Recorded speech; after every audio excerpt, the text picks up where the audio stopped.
Winding down for the night? Yeah, same here, man. Yeah, I really slacked. I ended up pretty much not getting lunch. And let me tell you, doing a bunch of cardio on like no lunch is not a good idea. I was poop by the end of that. But yeah, and feeling pretty good. Feeling pretty good. Pretty much got a double meal in for pretty much more or less a early dinner. So hopefully that ends up working out okay. So we're gonna be doing a little bit more. I wouldn't call it chill, but definitely chill music. I don't know if you guys have ever heard me play Buckethead, but this is one of the wonders about Spotify is that it seems to have pretty good discographies of a lot of artists that I've enjoyed, and pretty much the extent of my musical knowledge pretty much ended right when I hit college. So around the end of 2005, beginning of 2006, I just stopped pretty much looking for new music. So it's been really entertaining to kind of go onto Spotify and just see, oh my gosh, this is all the albums this artist has put out in the meantime. So starting off some of the stuff I know, then we're going to be branching out into some of the stuff I don't know. Hey, Nishwa, how's it going? That is an amazing kitty. Oh, it's shaking everybody's hand! He's just like, he's passing his paw around! That's amazing. I'd be so happy to have a cat like that.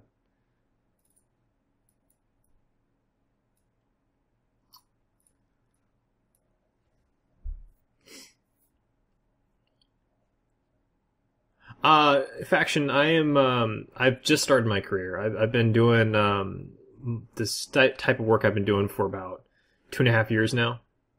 Maybe a little bit over that. I finished school about 3 years ago. Something like that. When did I graduate? Was it 2003? 2013? Something like that. Yeah, 2013. And I had the internship before then, so yeah, that sounds about right. I'm trying to use Spotify more now. Yeah, I'm on their trial thing where it's, they got it like a ridiculously cheap, and then jacks up to $10 a month. And I think I'm pretty cool with the $10 a month thing.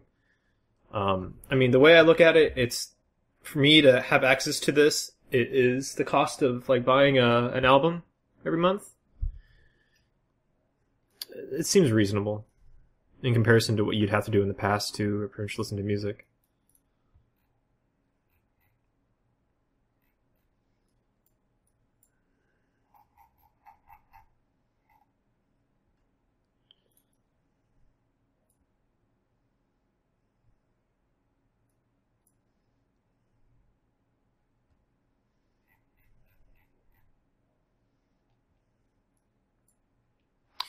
Might as well let you guys watch what I'm doing.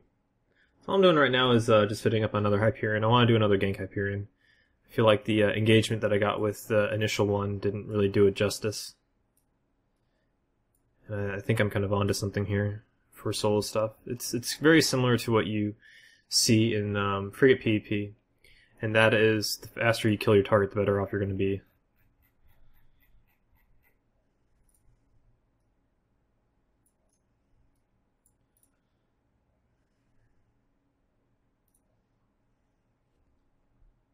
Yeah, you're in the 3 months for $3, right? I kind of don't like that they do that kind of a deal to rope people in. It seems pretty lame. It's the same sort of shit that, say, like a Comcast pulls,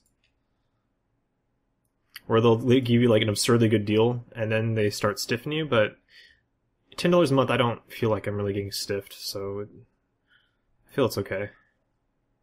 It definitely made signing up feel like nothing, though. I mean, $3 is absolutely nothing in today's currency.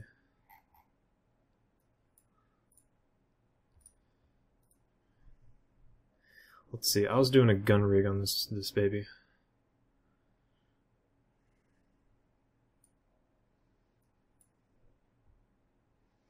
And 2 speed rigs, which I believe are... Let's scroll down for. Is that normal price? Aren't they cheaper? Not by much. Okay.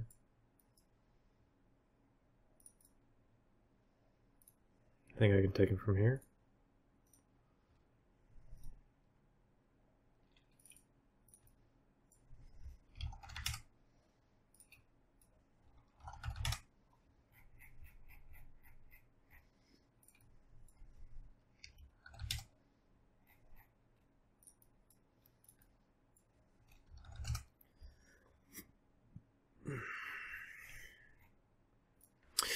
So do I spend about 15 million ISK to give myself Federation Navy Ogres? I think it's a good idea. I'm gonna go one more time just with regular Ogres and see if I can watch them better. It just feels weird putting faction drones onto a non-drone bonus ship, even though I'm really investing heavily into their damage output. It just feels really weird to do that. I mean, given how much HP drones have and how easy they are to kill, it's really a good investment if I want to really have any sort of longevity in a fight, or want my drones to have any sort of longevity in a fight.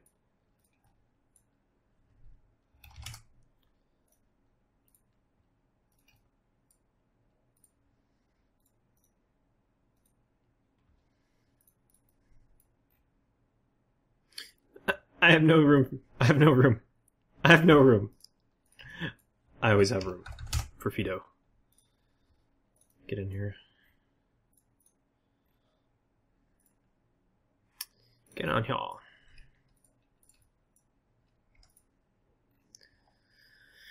and I still haven't received that shipment of drugs. Come on, S and Wiz. Don't leave me hanging.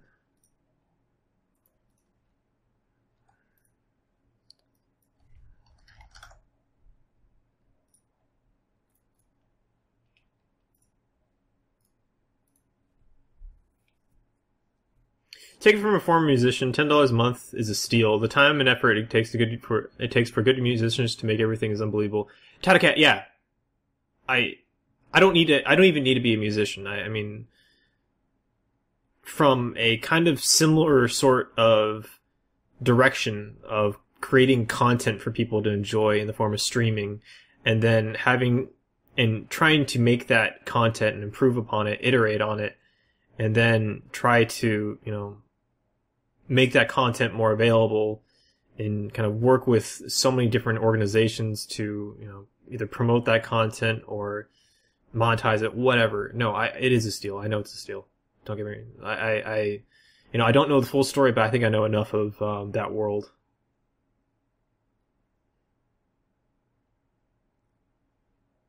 Every time I see some cat gifs, I always think of Sard. Feels good. I can take that home and feel pretty good about it. That kind of a statement about me.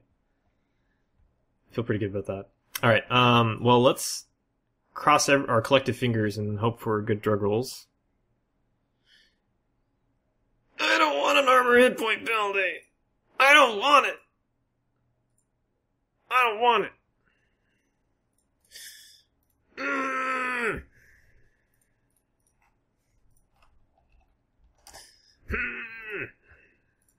I don't want it. I don't want it. I don't need it. I'm gonna kill myself. Get a better drug roll. Get some. Who's gonna assist me in my euthanasia today? For the love of God, please someone help out. I suppose Zephyr. You. Alright.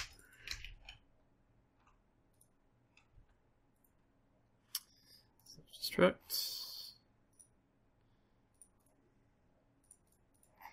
Is anyone like in a tornado or something? Kind of idling on the station? Doesn't seem like it. Okay. Yeah, that's... Oh, it's not a good penalty, man. Today's not been good for penalties. Not good at all.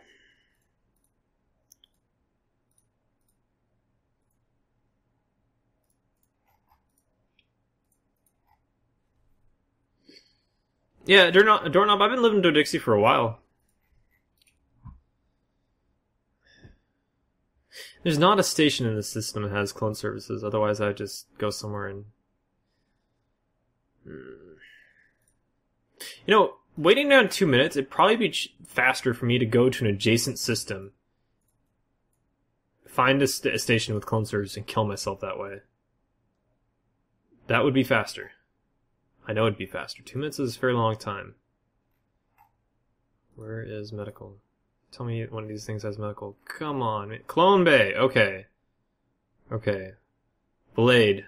You will be my new euthanation destination.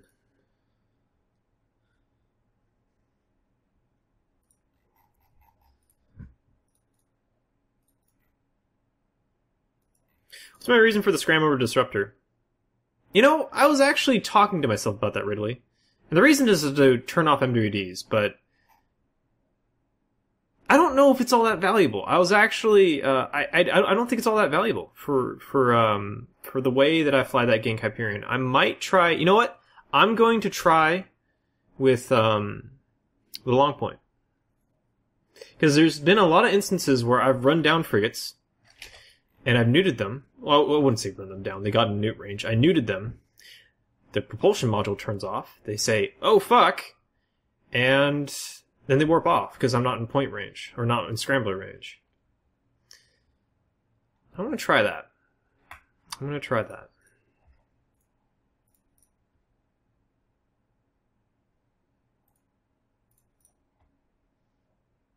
No penalties. I like it. I like it. I like it. I like it.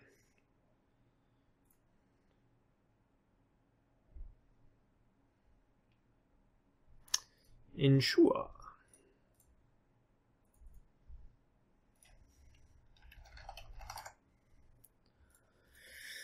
And we'll swap out the thingy thing. Oh, you know, CPU is going to be an issue, though. Was CPU on this guy? Sure as fuck ain't 44.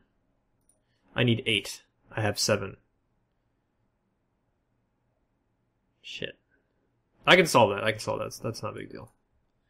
That is all of plugging in a CPU implant. This one. No big deal. Don't mind me just plugging in CPU implants. That costs about nothing. And if I'm going to be doing that, then I'm going to move the Webifier over to that slot because I will be overheating it more than the point. And how much CPU do I have open? 6.5. Is there anything I can really do with that? No. Okay, let's get going. Alright. Alright.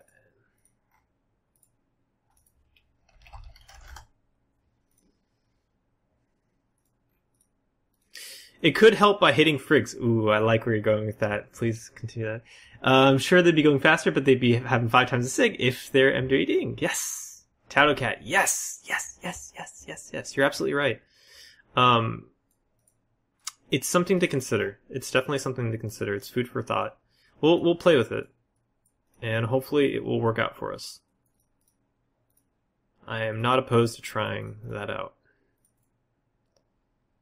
So, okay, so big things that we're going to be practicing with this ship is trying to not let my drones die. In addition to our normal attempting to manage all the modules and all the information on the EVUI and not suffer a brain overload. You'll go blind if you play with it too much?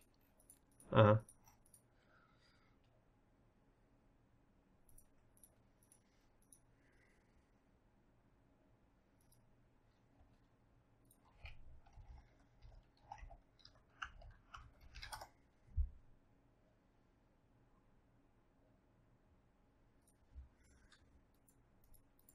Sorry, why do you have drone damage mods? Wouldn't tracking enhancers and whatnot be better? Or even more tank?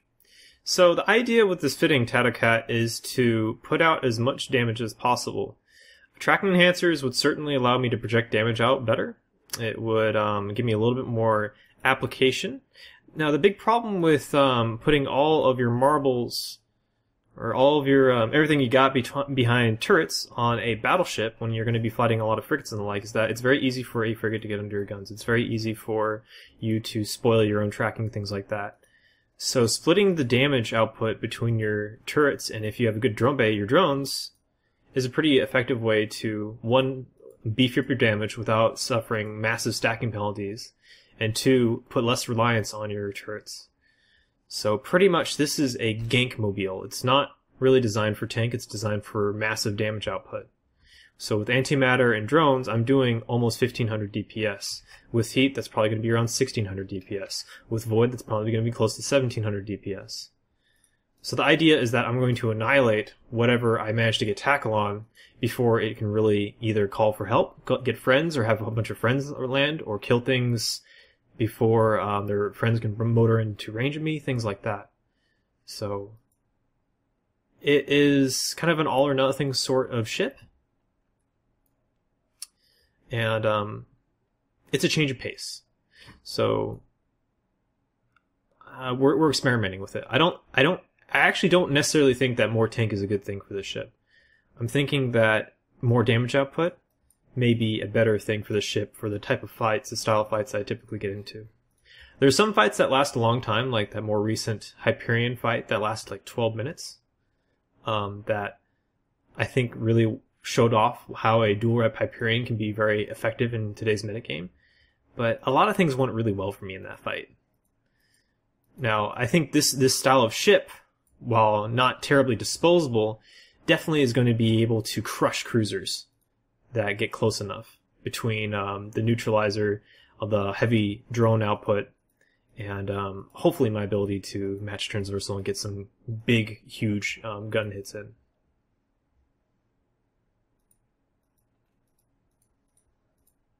The other idea, Tatacat, is that I wasn't running with a long point, and tracking enhancers don't help out blasters a lot in scram web range. They help out a fair bit, especially if you're using antimatter, but if something is around 8 to 9 km, it's going to be a better idea to be using null anyway, as long as it's not trying to have any sort of transversal.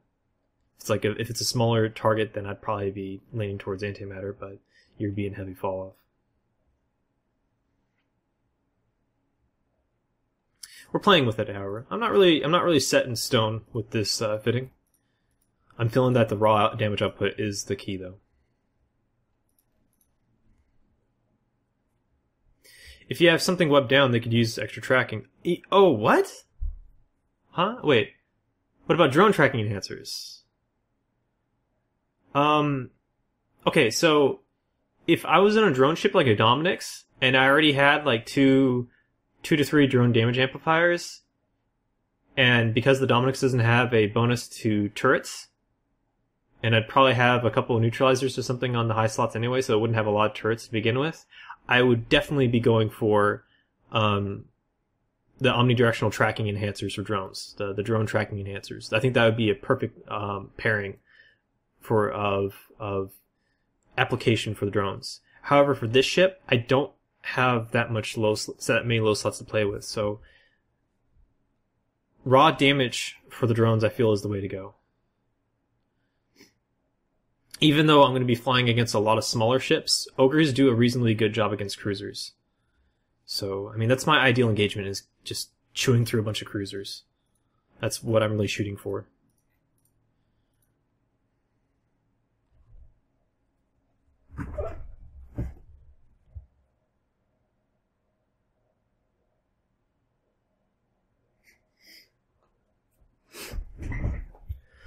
Just go for a general build. What?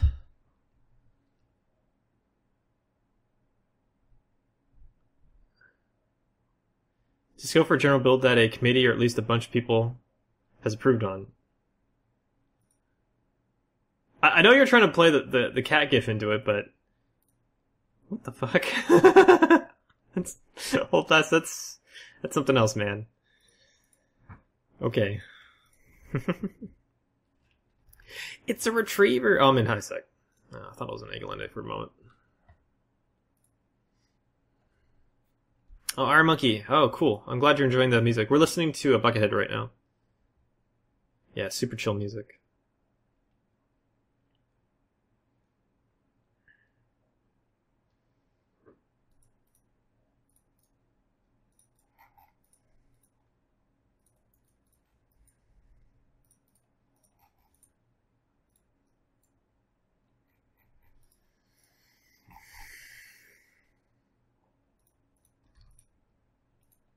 Probably will not fit the combat all that well, but this is one of my favorite albums.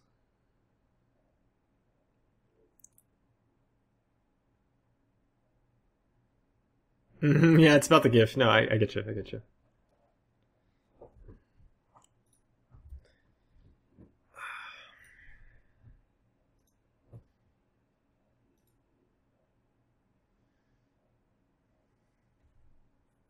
3 hours until I go to the slaughter. I hate surgery day. Are you having surgery performed on you, or do you perform surgery? I'm gonna assume you have it. You're gonna have it performed on you. Hoping you're not going into a profession like that where you don't enjoy your work.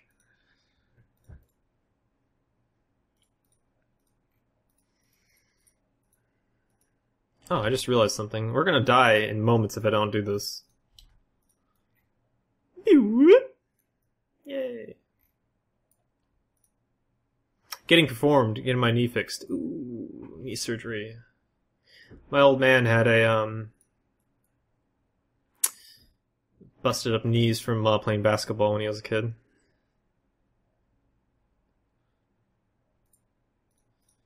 Hopefully, it will fix your issues. You know what? Okay, we're gonna go crazy, guys. We're going crazy. We're gonna try out the Inner Zone shipping skin today.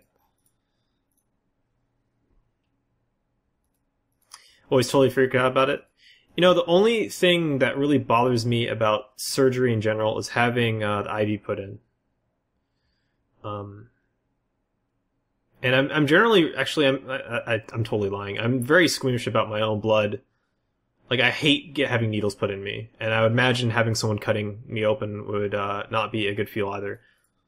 Like I'm not really bothered by other people, you know, getting cracked open and seeing their guts and everything. But for some reason, like blades and needles affecting me really does a number on my psyche. So I feel you there. I mean, just having my wisdom teeth taken out, they put an IV in, and I was just like really uncomfortable about that. I'm not looking forward to when I have to, you know, if something happens to me and I'm in the hospital, I have one of those things in me. I'm sure you get used to it, but it's just not something that sounds all that comfortable.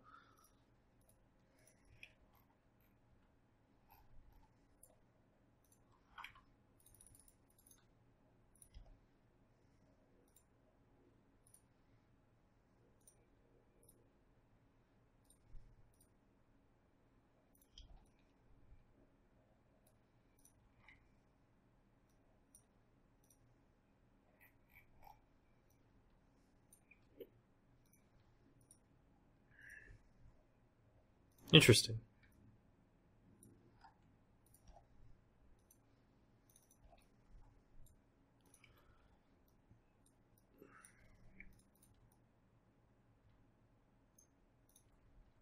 Hmm.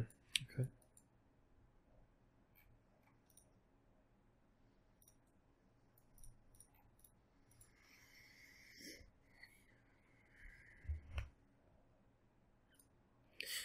Did Freefall BMX and busted it.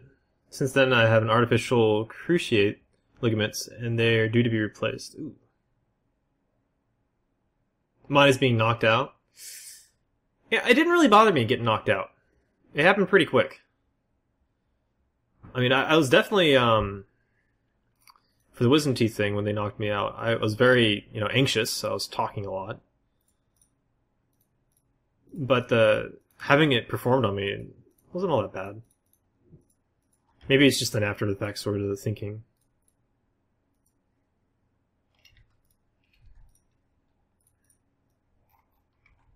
What are these guys doing?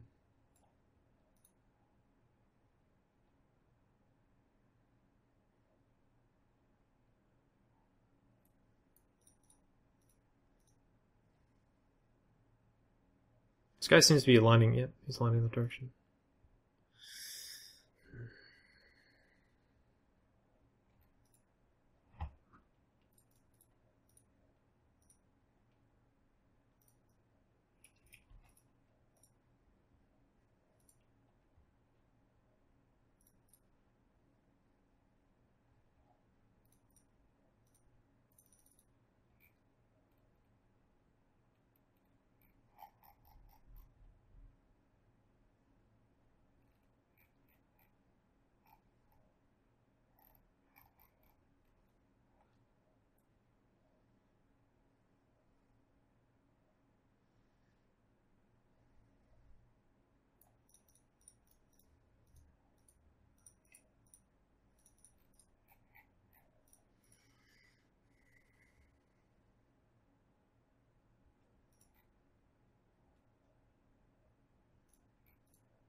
This sort of maneuver would be so painful without the warp rigs.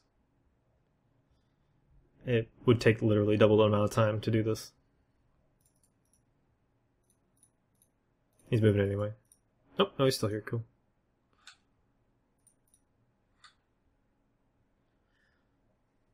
This feels like such bait.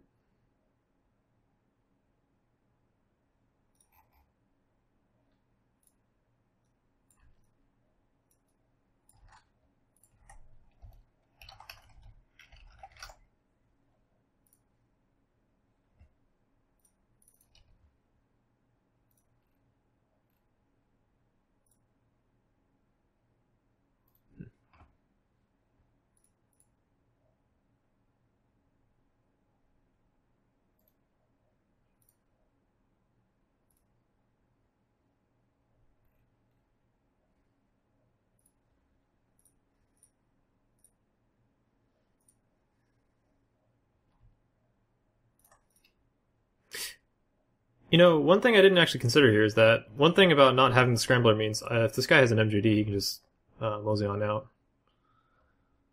which is kind of sucky.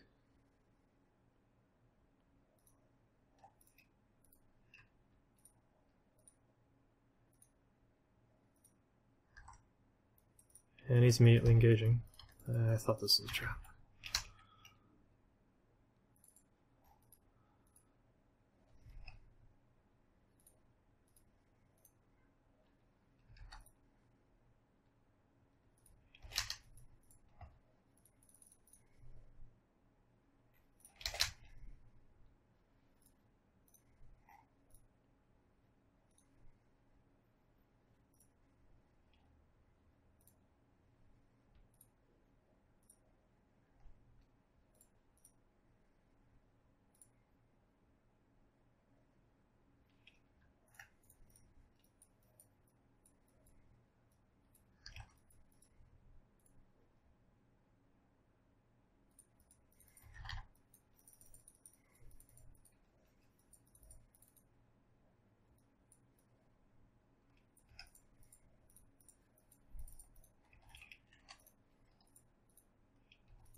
And then entirely of local. This descends upon me. Ouch.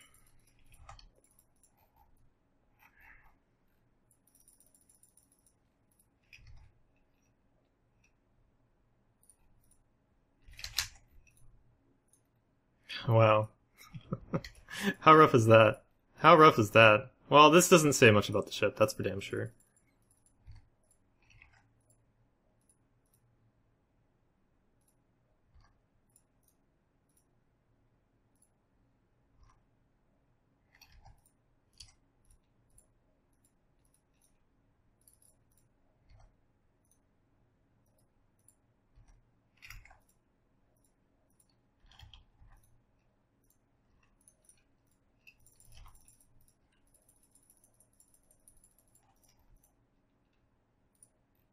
It's two thing my MGD's not on cooldown. This is the one thing about initiating with a fucking MGD that I really dislike, is that this could have been my out. I could have MGD'd away from this. I would have been safe. I would have survived if I had that MGD up. So I'm feeling that that's more and more of a bad habit. I don't think that. I'm pretty sure those guys might have shot the. No, they don't. I don't think they. I don't know. Like the Executor didn't get reps. So, no, I didn't. They killed the Executor. I didn't kill the Executor.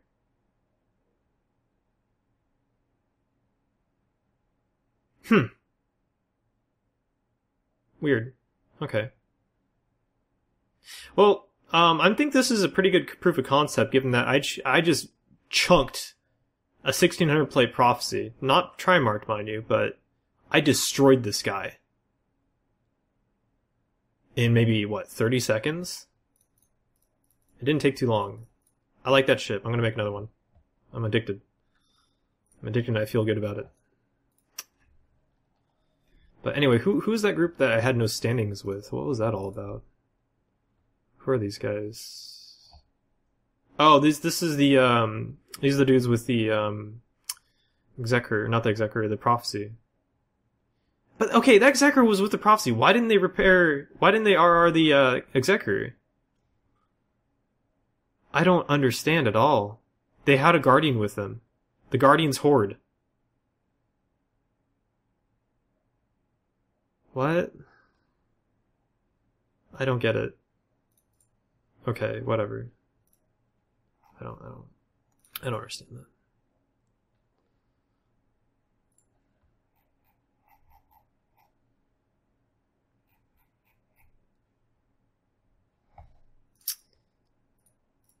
Oh well. Not a lot I could have done there. I took bait and honestly didn't feel that bad about it. I mean, I got the kill melt. It died. The Executor died. You know, one way or the other, as long as it gets posted, it's there. I don't really care about kill melts so much. You know, I know it died. I'm just really curious why it didn't receive Guardian Logistics.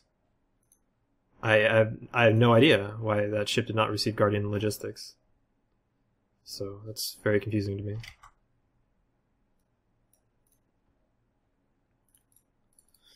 All right, so yeah, let's fit this thing up, and we'll go through the drugs again.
Don't need the market for that. I just need to load in ammunition from here.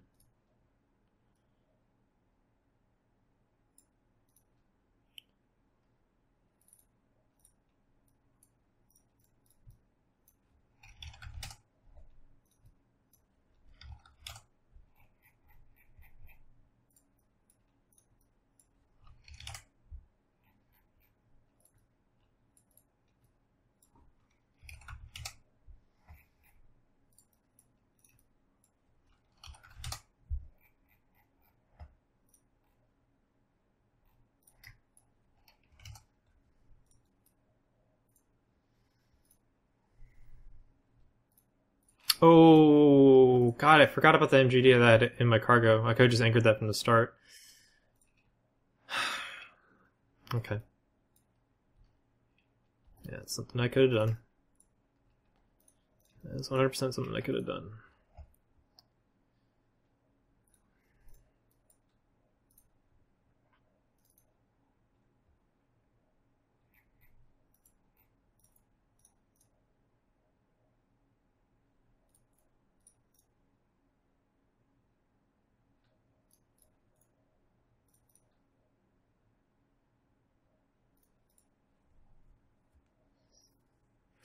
They were not separate from the other fleet. They were not separate. The Prophecy was in the same corporation as the majority of the dudes that killed me. I'm quite certain about that. Let's take a look. Yeah. The Prophecy is with the gang of dudes that came in later. And the Executor landed exactly on top of that Prophecy, which says that he was with the prophecy. So whatever sort of fuck up they had going on, the Executor did not get repairs. So I don't really understand that, but hey, whatever. On a side note, do you acquire those stockpiles of items, built them, bought them in bulk? Fat Kids, the majority of that stuff, I mean, I probably replaced most of it with my own, money.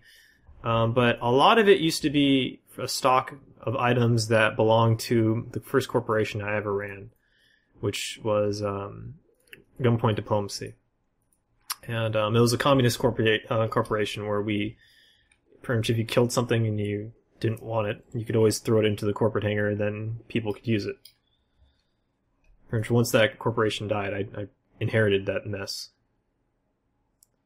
It's not exactly how it went, but it's mostly how it went.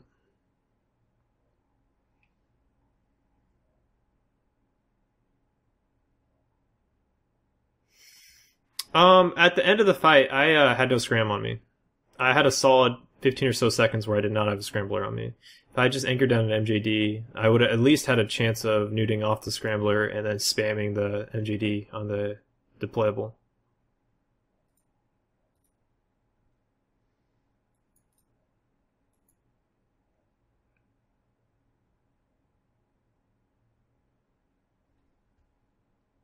Did they shoot the Executor on Ezekiel? Is that what you guys are saying? That would be very interesting.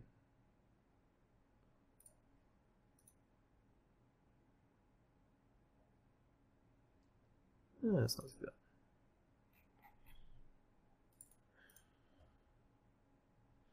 That one worked out. Okay. I'm getting a lot pickier about drugs. I think I'm just getting worse rolls recently.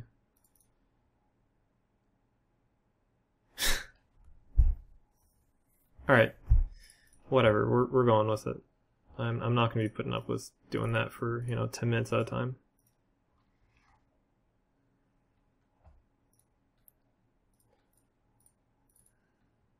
It's okay.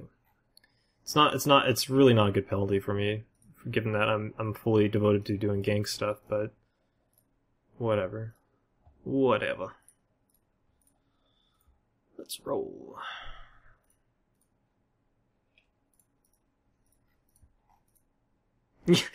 MGD rigs. Oh my goodness. Sounds good.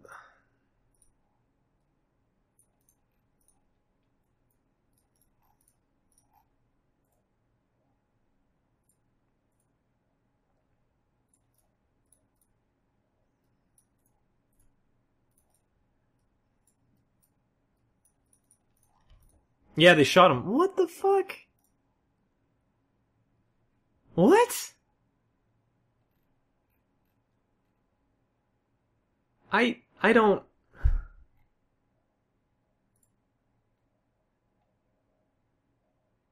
So... Huh. Alright, so the two dudes that I fought had nothing to do with the dudes that actually killed me. That doesn't make sense. Let me look at that mail. Let me look at my lost mail.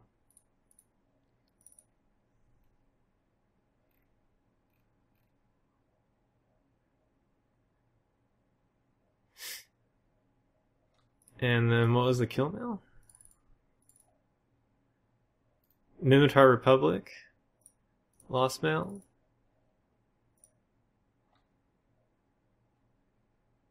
Okay, yeah, that was just... I got unlucky then. Those guys just happened to be in the area and see us at the Star. No kidding. Okay. Well, good to know. Good to know.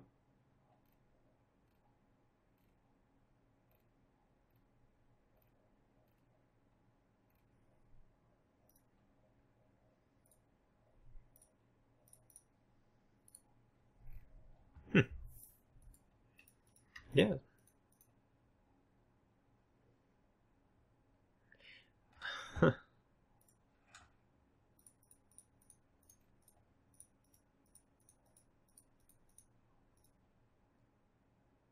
Do I think Strakes are still valid? It's kind of an interesting way to put it. I don't think they're very good ships. you can fit them up with hams and still have a decent, fairly tanky, fairly good DPS battle cruiser, but they're slow. They don't really easily fit an MJD. There's not a lot going for them. In the Fancy Amy area, well, evidently they decided to take a road trip over to Sisade. I have no idea why, and happened to blow up my ship. So, bad luck, I guess. Because, I mean, I was scrambled by the Executor, and I was not going anywhere.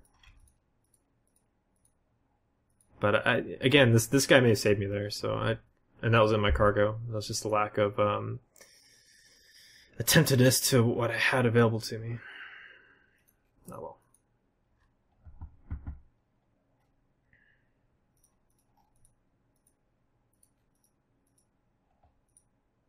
And that was another thing. I mean, I initiated with an MJD, so I was on cooldown for that as well. I mean, I like that option. I like it a lot. It is a lot neater than having to burn out to a target. But it takes away a lot of my the defensive utility of that module. Offensive MGDs are nice until you need it for defensive purposes. What does the garbage and the Fido do? Fidos eat garbage. Lost Muta. So if they have garbage to eat, they won't eat the rest of the stuff in my cargo hold. Otherwise, Fidos are really cute and they're very pettable. They're kind of like space tribbles for Eve. Yeah.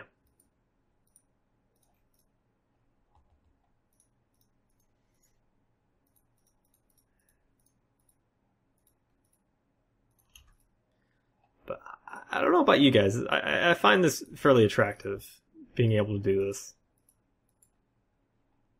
I mean, if he was really baity, he'd have another 1600. And I think if he was a little bit... I think he could do this with a couple of Trimarchs, and that would have been more effective, but... This guy died so quickly. It felt so good that a Prophecy died like that. I mean, hell, I mean, what was I doing? It wasn't null. It's just for fun. A deck house. It's just for fun. There's no other purpose.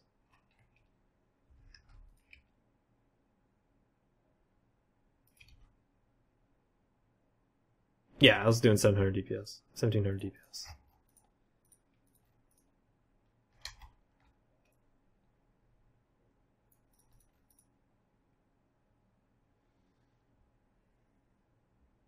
Speaking of, and then Hyperion, did the Dancer make it? Did Fido make it? Oh, Fido down! And the Dancer, they got the garbage though. They got what's important. So their Fidos won't be eating the contents of their cargo.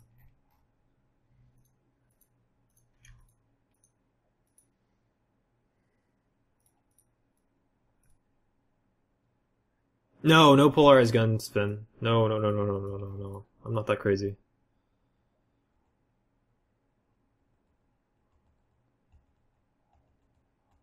No, I'm using neutron blasters.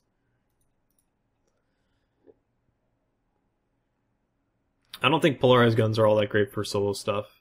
I mean, my crew's running around in a autocannon Machariel, which still has decent projection. You don't really have anything like that in the Gallente lineup that works all that well. I think the Vindicator can pull it off fairly well with the whole tank. It still has a good chunk of EHP. I don't know if it's worth an extra, 150, 200 DPS out of the Vindy to do that for anything other than kind of surprise gank stuff. I don't know what caused that. I don't know.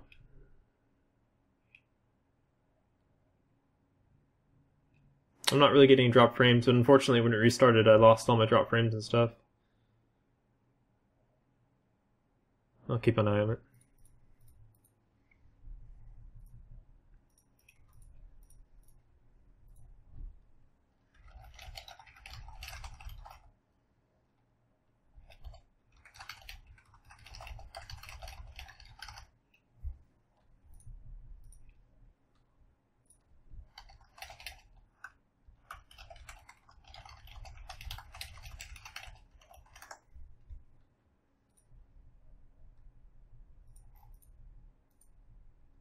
That was close. I almost had to be productive.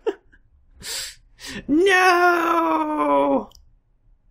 Less reason to slack off. No! Wait, there's YouTube. Yes.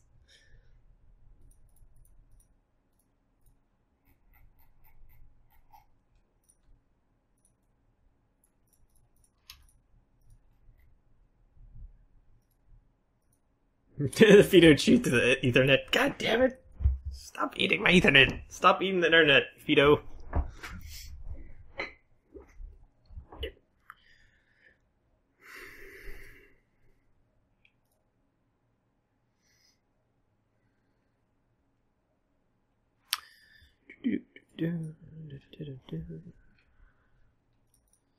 The local count kind of tells me that these guys are still around. I might be wrong.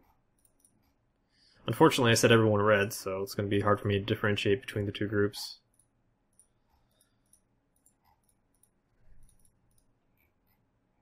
With typical Vindicator fits, I don't think I'd win a 1v1 with a Vindy.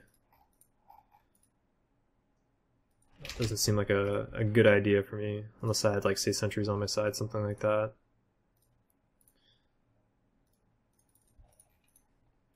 I mean, I do pretty much as much DPS. I probably would have a lot less EHP, and my heavy newt wouldn't be able to knock out his guns. It's kind of a wasted slot. And he'd have friends with the Vindy, so...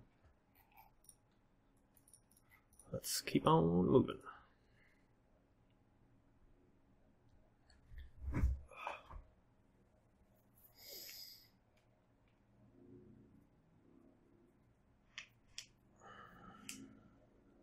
You don't trust the cat? What are you talking about? He's giving people high fives. It's not the trust. Damn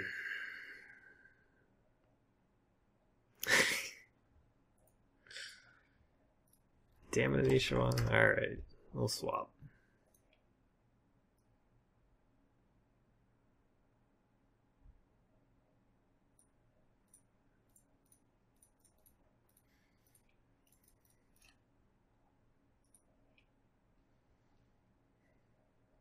Just look at him. Look at him. He's on drugs. Actually, he's probably off drugs. That's what the withdrawal looks like, friends. Don't let it happen to you or your neighborhood SARD. Donate ISK today.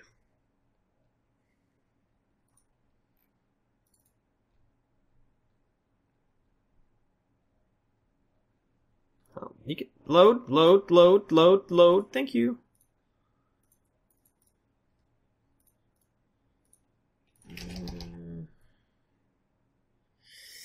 Okay, I'm gonna go in at 100 because I do have people marked as recon users in here. So we'll see what's at the large, see if there's anything going on mid-system, then we'll move on to, I think, the Camilla Gate.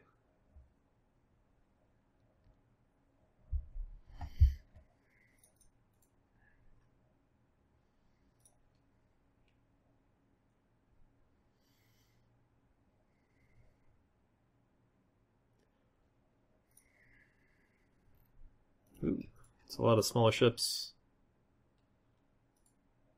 Is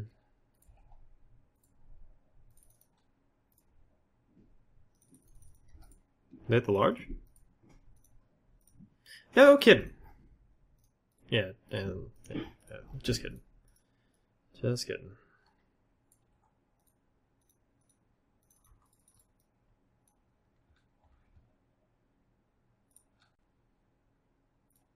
Nope. That ain't happening.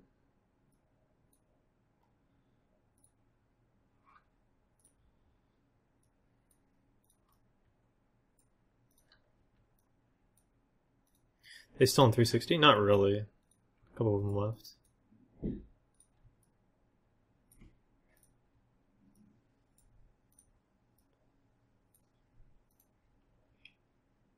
And they're now at the small. Okay, let's check the outside of the small. Hey, Dimitri, how's it going, man? Damn it. Is it just me here? Does anyone else feel shitty after taking a nap? Generally, I do. Acrimus. Naps are usually a bad idea for me. I don't do too well after naps.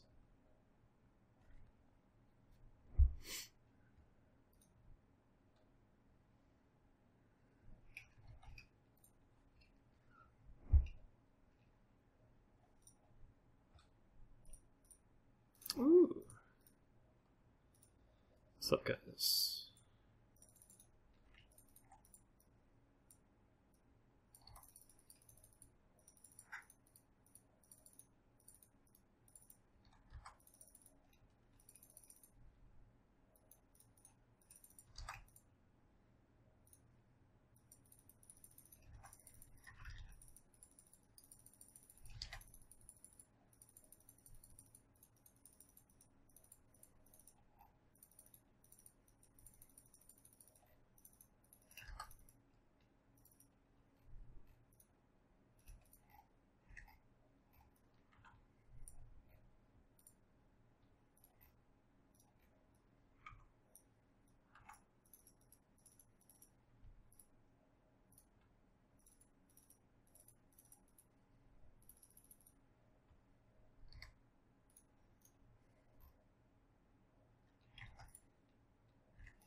Of course he decided to turn off his prop. I mean, that's the smart thing to do.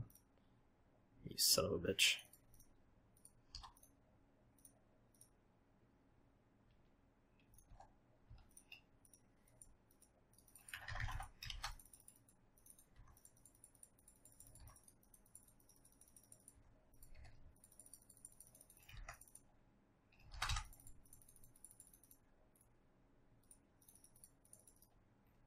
It tells me this guy has a cap booster on his ship. Something. I'm not really sure what it is, but it has something to do with the fact that he keeps his propulsion module online through all the nuding that I throw at him.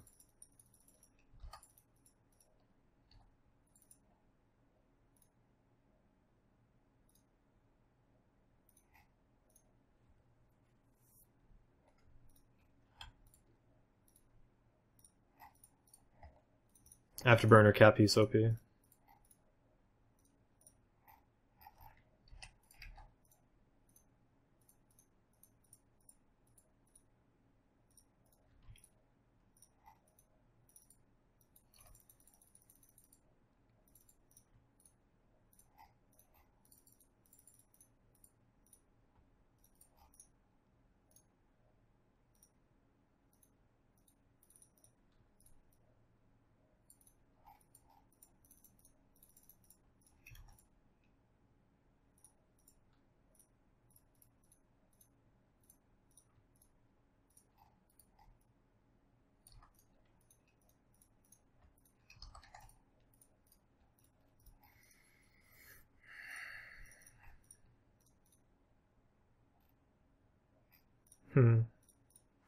Crucifier is kind of an issue.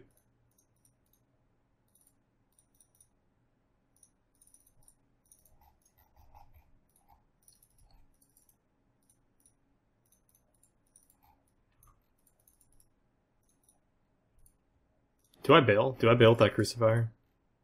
I mean, I don't really have a really good sustain tank. And he's close enough to be applying his stupid shit, so...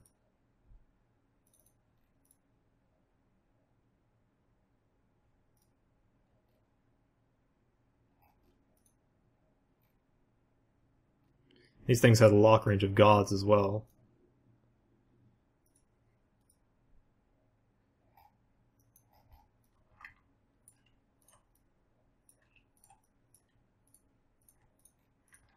It's probably not a good engagement to be taken. I should bail.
Definitely hitting an afterburning Dramule is not the easiest thing to do. It's unfortunate. Also, burning into the sun is kind of difficult in this super bright nebula. It's kind of hard to see my capacitor down there.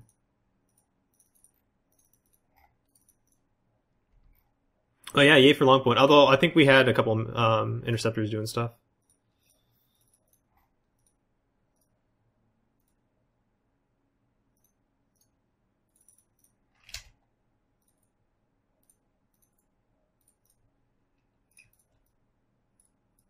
That's not something I meant to do. There we go. Go to Warriors. Go to Warriors. There you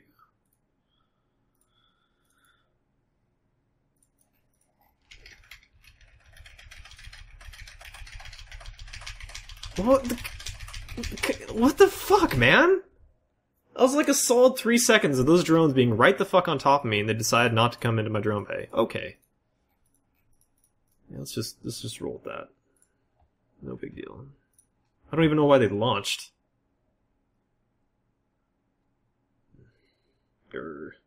I'm dropping a bit of frames though. I might be having lag issues. I legitimately might be having lag issues.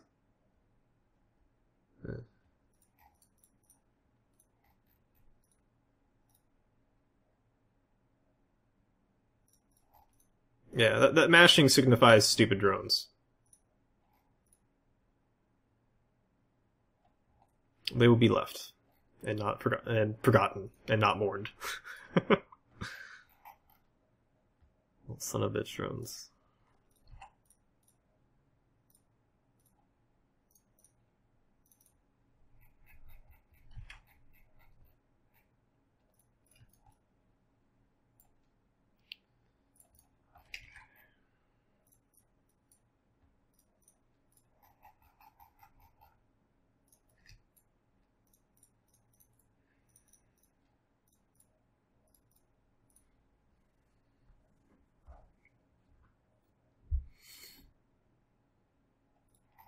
It's at a I think it was at a medium outpost.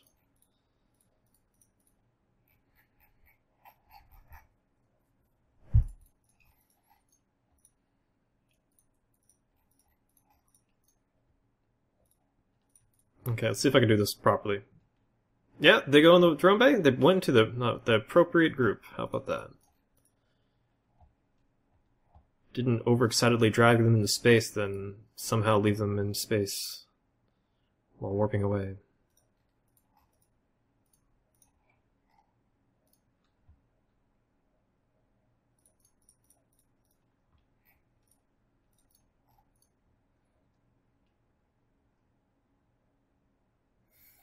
Yeah, I don't know.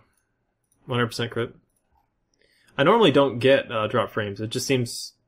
I'm assuming a roommate's doing something right now. That will be very easily negatively affect a stream.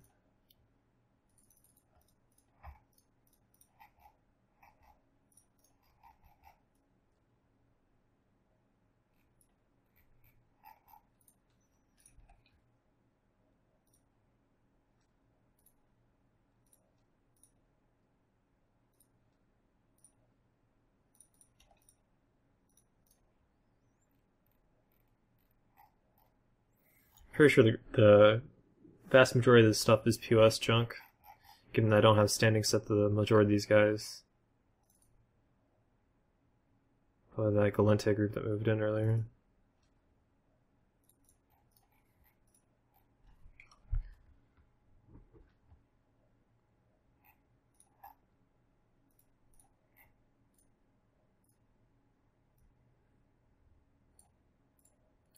Now, I see all these kills over here, but last couple of times I went in this direction, it's not been all that great for content.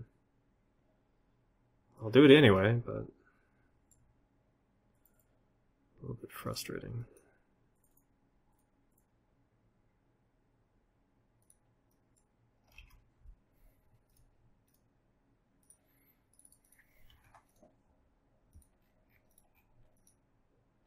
So the question for all, if you wanted to buy an eVault, where'd you go on the forums? Yeah, the EVE Online forums have a character trading bazaar.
Hey, Marks.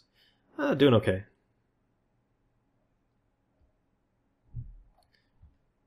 It's kind of a laid back broadcast for the night. Trying out the Genk Hyperion.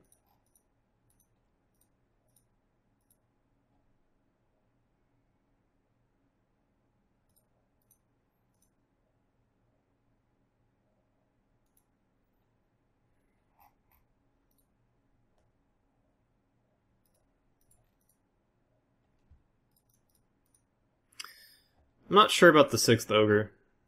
I mean, they're pretty much what I want to have at all the time, and I want to have spare Ogres, but I feel like having more spare light drones is also an incredibly important thing to have, especially in the metagame where I'm dealing with a lot of frigates. Not really sure where to go with that. I'm feeling the extra Ogre is the way to go.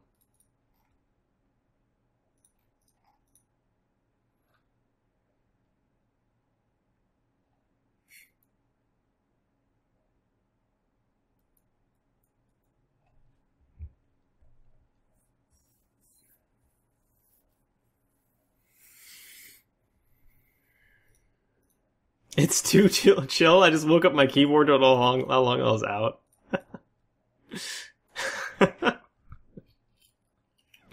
Oh, Jesus, man, go to bed.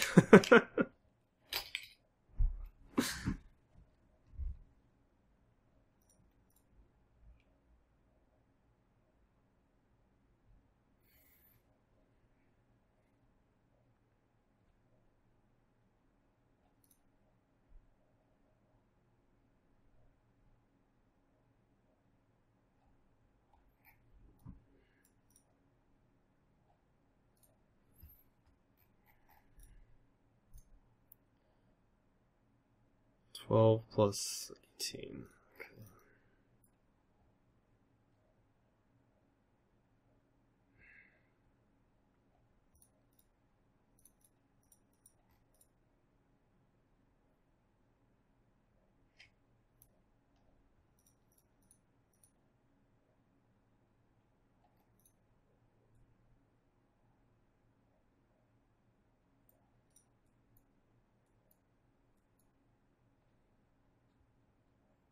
I'm gonna grab some water here in a moment.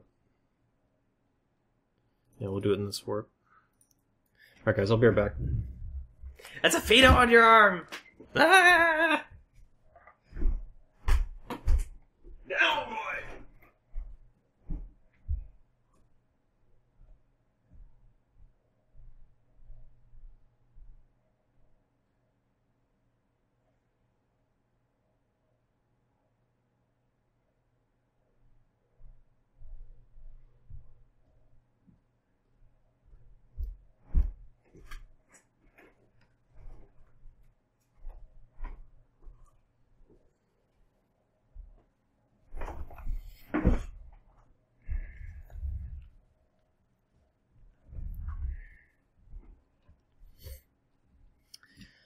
It's not just any Fido either, it's a Tech 2 Fido. Let's see, how do I do this? How do I pet it? Put my finger like that. Yeah, there you go. There you go, little guy. Little Fido pets. To figure out where my Fido is at all times, because it's invisible in real life, but when I stream it's there. You can see it. Get your Fido vision.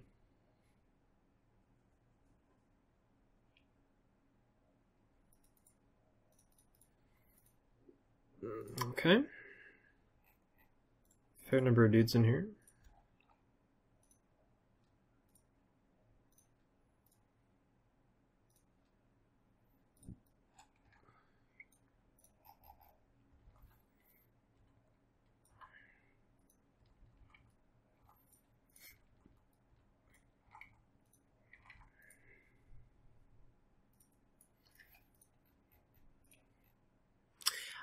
I thought at some point someone made a plushie Fido. I don't know if it was CCP Games that had it in their store for a while, or if someone just made one as like a little fan activity. But I've seen a plushie Fido before.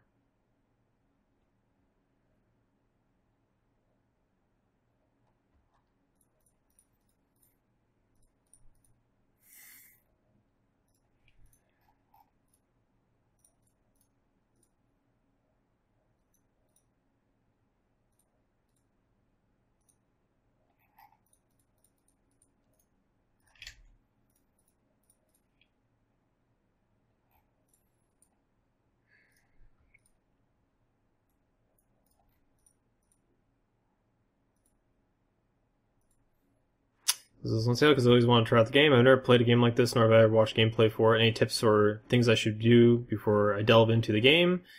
I got the premium edition. Oh, so you got it on Steam. Okay. Pretty much the biggest tips I have for you, Super Nick, is that this...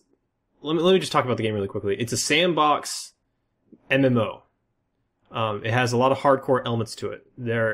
Just about any activity you do, there is a lot of intricate detail to it that you benefit from to having some sort of general or basic knowledge about. General tips for you that I'd have is, number one, join a player corporation and get a mentor. And make sure that that organization is suiting your best interests. So if you join an organization and the information that they're giving you feel is lackluster, or they're not really helping you out that much, find another organization. But some of the really big key things for you to do when you're starting out this game is that you essentially need help. Because this game has so much to it that it's really important that you have someone there that you can bounce questions off of at the very least. It's really important in this game that you have goals.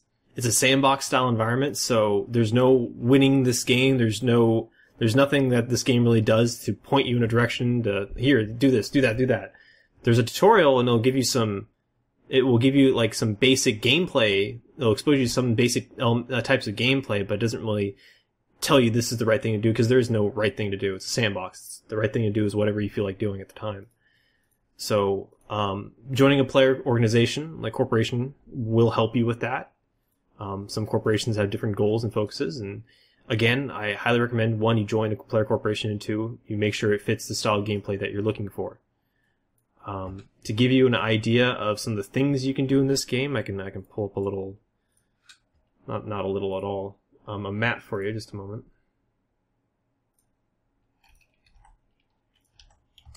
Here's a list of a lot of the stuff you can do in this game. You're not going to understand a lot of it, but they're some of the more basic things that you're going to be exposed to when you're starting out the game. A lot of those options are presented on that map. So yeah, join an organization, join a player corp, find some goals for yourself, and aside from that, I would say do the tutorial. It'll get you some free stuff. It'll expose you to different types of stuff you can do in the game. It doesn't do a bad job at it.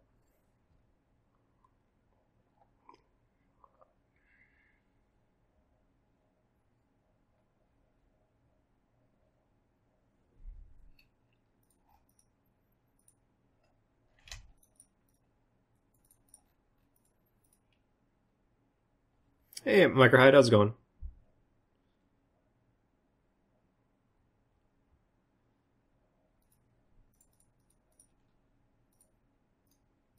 There's nothing going on here.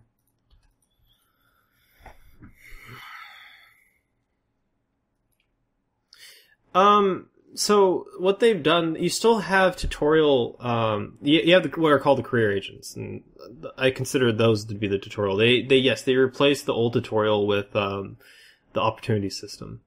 But I think the career agents have a lot of stuff that are very good about them, where they will get you exposed to different elements of gameplay, and they will show you basics of doing things, and they'll get you free stuff. Things like skill books and stuff, and I think it's a pretty good idea to run those. That's what I mean by tutorials, the career agents. I'm hoping that new players know immediately what and where those are. I have no idea about the new player experience these days and whether or not those things are made immediately apparent.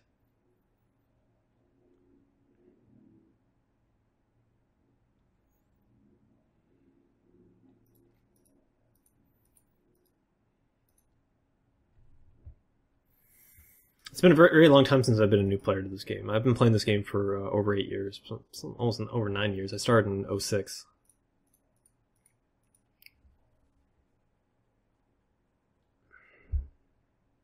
And a lot of the people watching right now have been playing this game for, 4, 5, 6 plus years. This game's been around for a long time.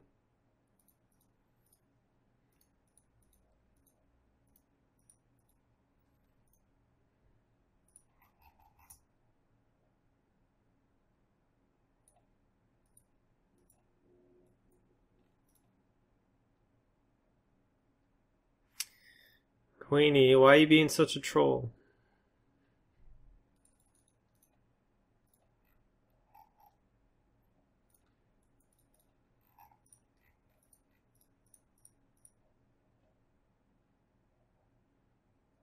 Oh, Super Nick, don't, yeah, I stream, like, if you're on the browser version of Twitch, if you scroll down, there's a bunch of information about me. I stream, 3 days a week.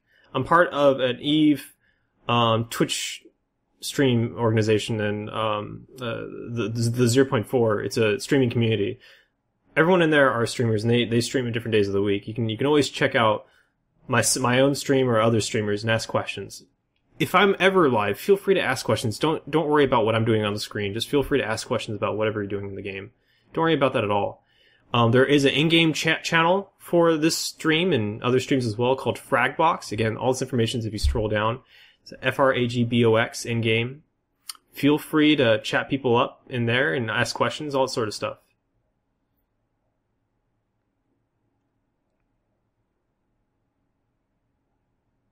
You look at YouTube videos in terms of tutorials old. Yeah, I would say your best source of information for just different topics in the game would be things like University Wikipedia. For PvP, Agony Unleashed Wikipedia. Essentially, Google is your friend. It's a good thing that you're already starting to look at that. YouTube tutorials, yeah, they can be pretty old. But that's why I pretty much mentioned that getting that mentor is very important early on, given that this game has been changing very rapidly in the last year, especially for the new player experience and what you're being exposed to as a new player. So getting with a mentor and someone that understands game mechanics, current game mechanics, is a really important thing for you.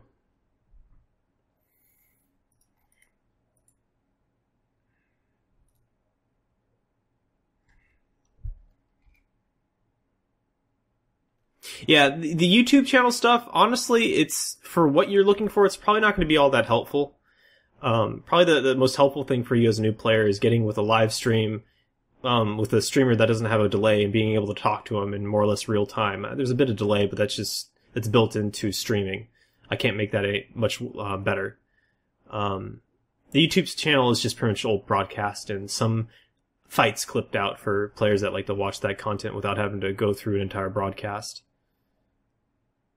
Yeah, and Twitter, yeah, I'm glad that you followed me on Twitter. So Twitter, I'll pretty much I'll tell people whenever I'm going live, if the schedule's changing, stuff like that. As far as, you can hit me up on Twitter for questions as well. I mean, I'll answer questions on Twitter. But, probably the best way to get information about the game would be, again, watching the live stream and just being able to ask questions on the fly. As well as, like, say, getting in Fragbox, asking questions, and there are a number of very knowledgeable, very helpful people that frequent my that chat channel. So you can always join that and ask questions there.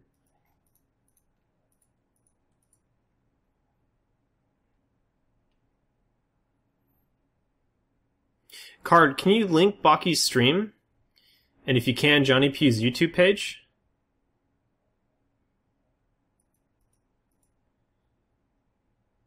Hi, Pipe. Hey.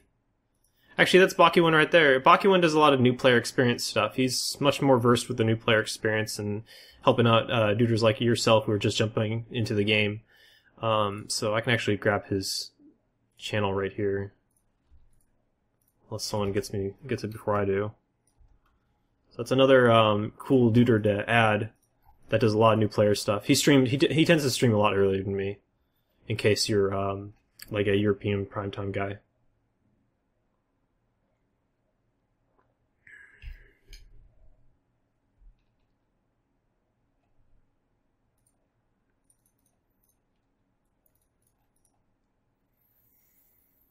Hey, Sneaky Fool.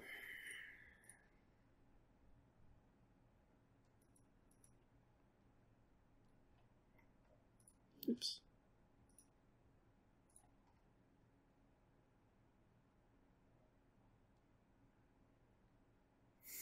Yeah, Clan Contractor, for example, I just recently got into an engagement, a PvP engagement, where what I thought was going to be 2 to 5 people, and it ended up being a third party came into the fight, and it was like 10 dudes, like way too many, way more than I really was going to be able to survive. and I lost that ship. So I'm actually in a replacement ship right now. One of the most important lessons you can take away from playing this game, and something you really should learn early on, is fly what you can afford to lose. If you do that, then you should be okay no matter what happens.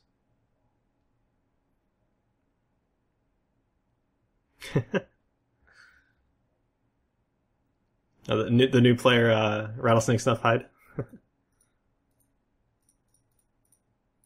Oh god, Griffins.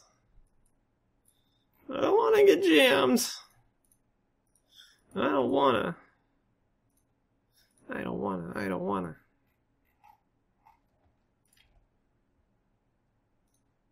Who you with? Who you with?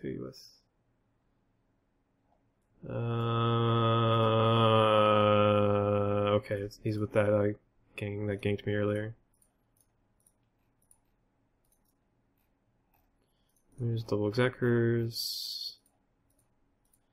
I'm gonna stay mobile for the time being. I'm gonna keep moving while I just do my scannings.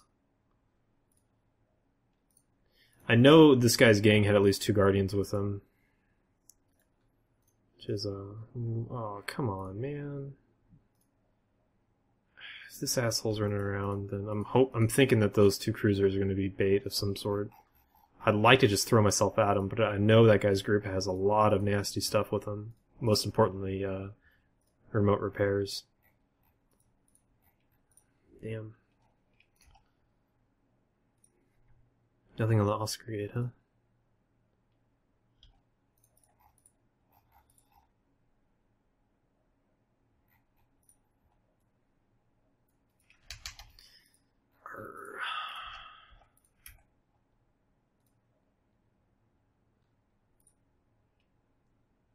That was at that large, yeah.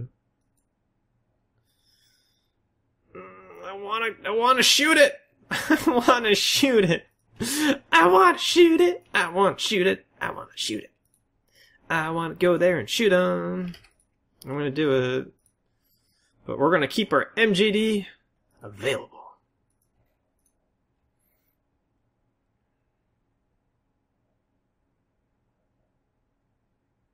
I'm used to grinding games and playing steep learning curve games. I used to play CSGO and played WoW a while ago. I'm more familiar with MMOs. I like challenging game. Okay, so this should be right up your alley then, from what you're saying. There is a fair bit of grind in this game. It's probably one of the worst games on the market for kind of the grinding content. So a lot of the player versus environment style content is some of the really, really dull stuff.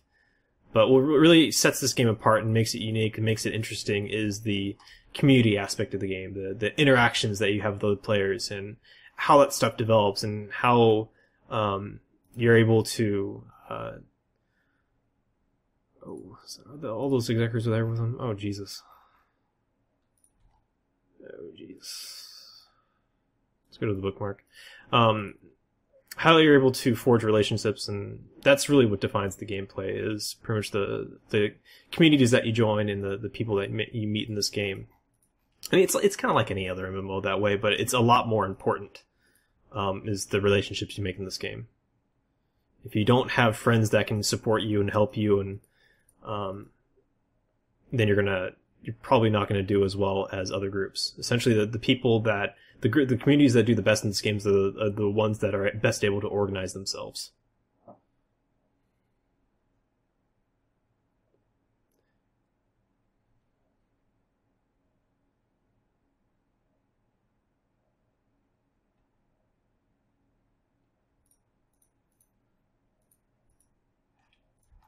Pretty sure all those guys. Oh no, they're still here.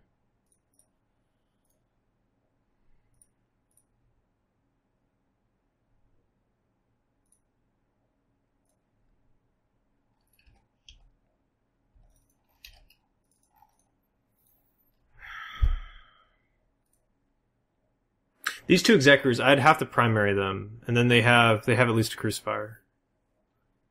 Are these guys all Minotaur Militia? Yes, they're all together. Okay, well, I'm gonna move on then. I'm not gonna deal with that. It's too much for me.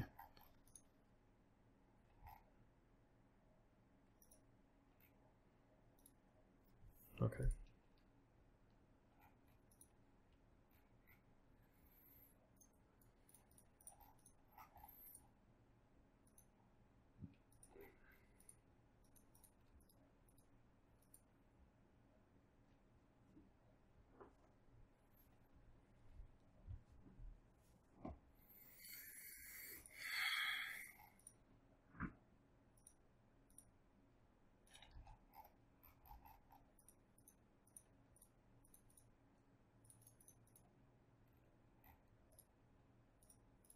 Mm.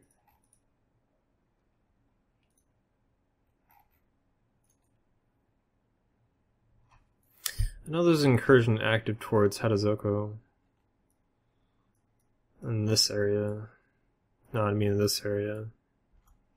Let's see what's going on in Dal. Nothing.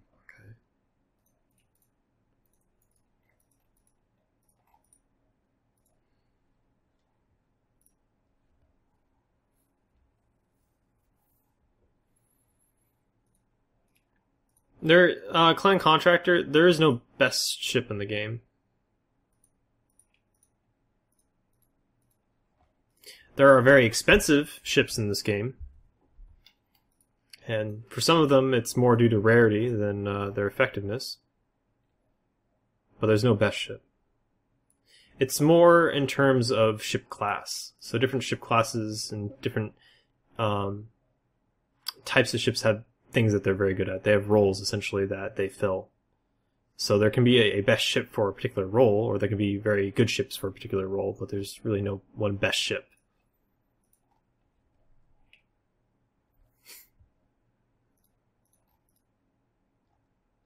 Really? Needs coffee? I would say the Tristan is an absolute beast. So when you're starting out, I don't think you can really afford Karmers. And it's really all relative. That's part of the thing.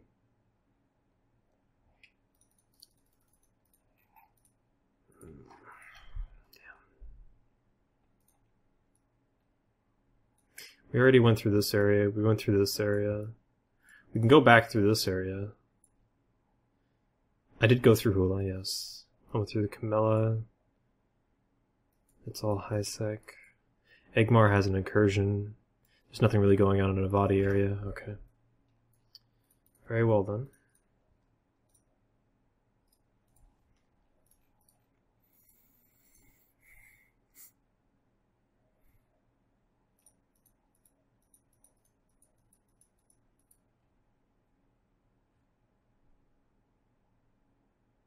Oh yeah, that's a very good point, Cartson. So here's another thing about when you're starting this game.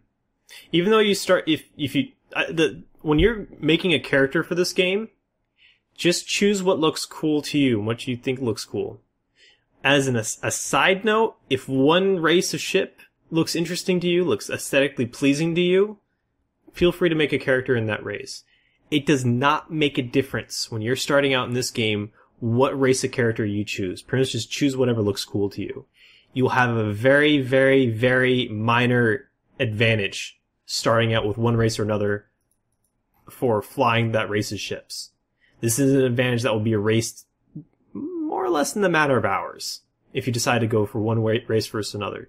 Don't worry about that.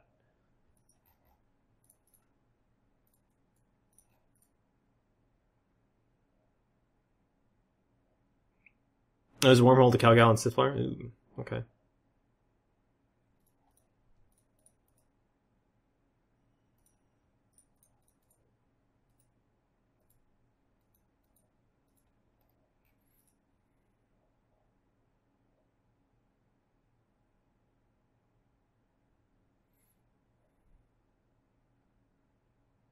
The lore in this game is decent.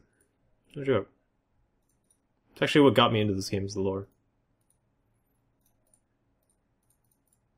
It's one of the bigger items that got me into this game. Is the backstory, and kind of not only the backstory but the player intrigue that happened, and kind of more or less how it was tied into the lore in a very big way. Players really made a difference, and it's still very true to this day. Players do make a huge difference, and it's becoming more and more of a thing of players kind of calling the shots. Pretty cool stuff.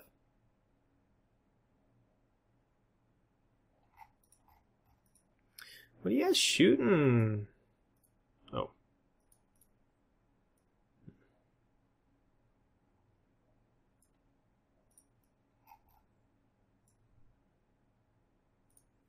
It tells me this legion's not long for this world.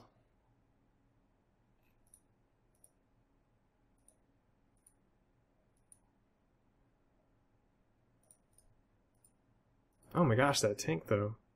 There's all these people shooting at him. Do I help him though? Do I help him? Do I help him? Why is the augur not... Is the Legion not shooting?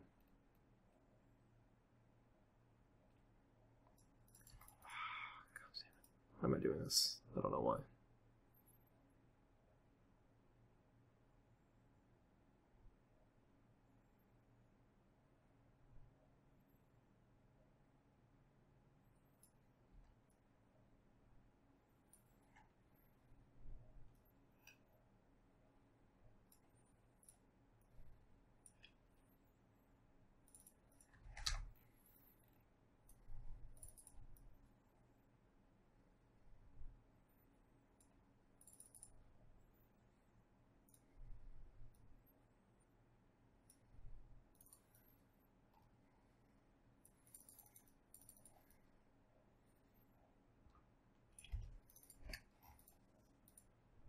Missed the bump too.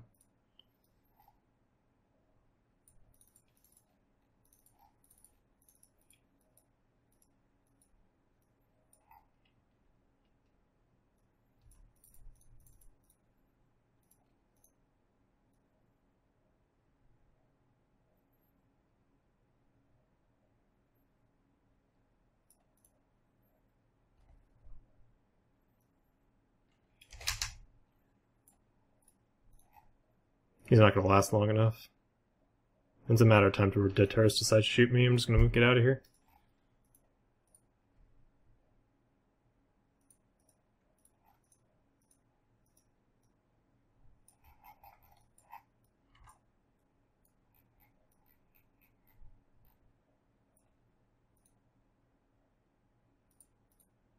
If I landed that bump instead of ricocheting off him like I did, that Legion should have survived.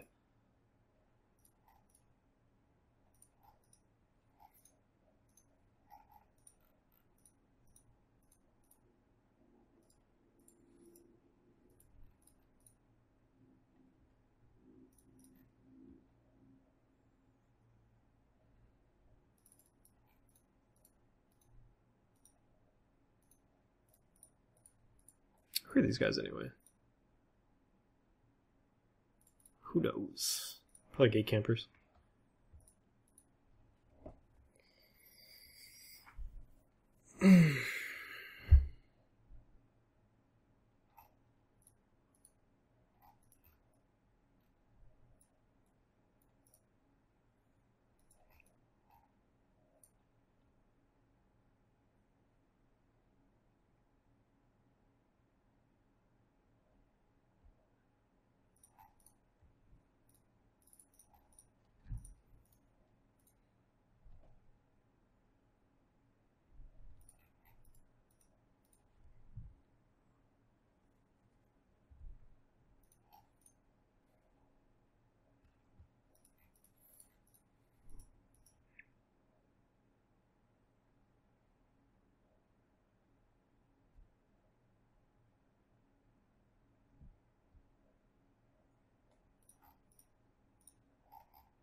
I don't think these guys understand that there's no way in hell for me to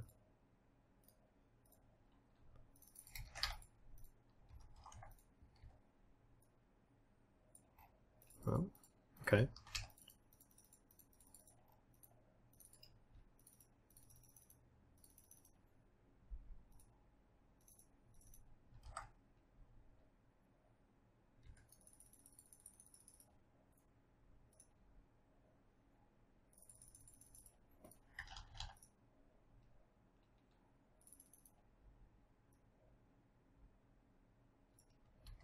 Yeah, he's made it.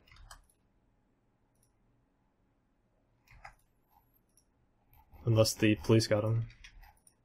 And he's just suspect. Oh well. I wouldn't have been able to scram him anyway if I had a scram. He was out of scram range. Per typical of someone that's trying to get away from a battleship.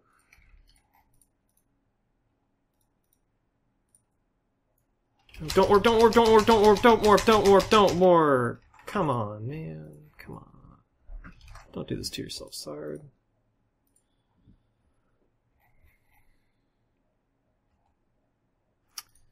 You just got to warp right back to get your ogres. Fuck.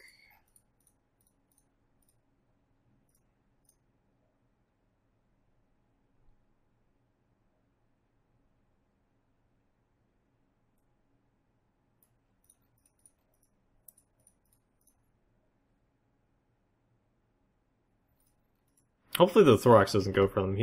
That won't give him a suspect or anything to skip those ogres. Even though it's incredibly suspicious because they're mine! Urgh. This is why there's a flourishing rogue drone population. No, this is not why. I'm going back for them. Hell and high water. We're in this together. I swear to God, Thorax, if you're scooping my drones, I will end you.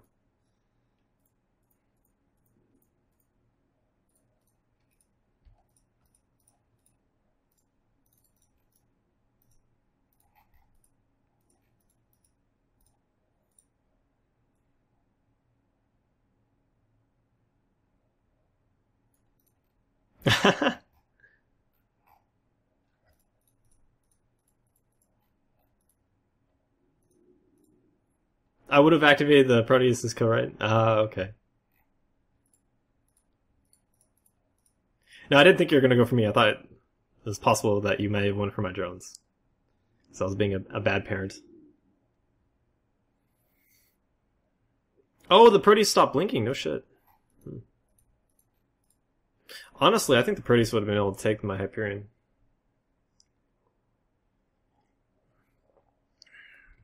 I don't think the heavy newt would have been enough, but I don't know how he's fit. That Tech 2 resist profile, man, I have really no good damage type to be using against him. I do really good raw damage, but he's going to be resisting it up to 85 to 90%, so it's pretty rough.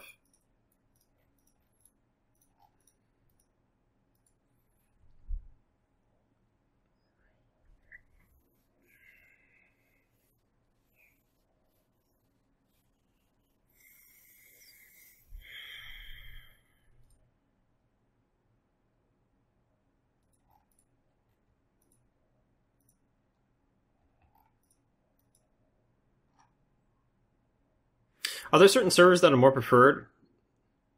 There's only one server for everyone that lives outside of China. That's called Tranquility. That's the main game server. There's also a test server called Singularity that you can help CSP in testing stuff, or you can test things on other things on your own. But the main game server is called Tranquility. This game is a single shard game, which means that anyone that's playing this game that lives outside of China, you will be able to meet in game at some point if you choose. So you have a lot of communities in this game based off of nationality or time zone. Many of the larger organizations in this game, formalized into alliances, have different time zones that they operate in. So they'll have a European prime time, they'll have an Australian prime time, they might have a Russian prime time, they have a United States prime time. Stuff like that.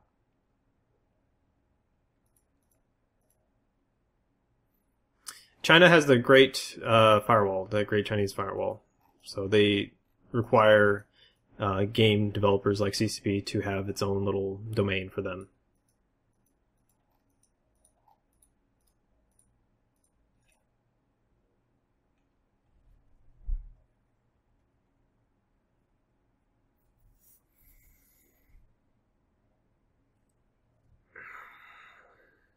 How many people play daily? It really varies from time zone. When you're in the European prime time, it can be anywhere from 35 to 40,000 people, 30 to 40,000 people. When you go into kind of like the European US prime time, it tends to be around there. Once you start going into the United States prime time, you tend to go from anywhere from 20 to 25, maybe 30,000 people. Usually we're at 25,000 people. When you're in the Russian, Australian prime time, it dips down below 20,000 people.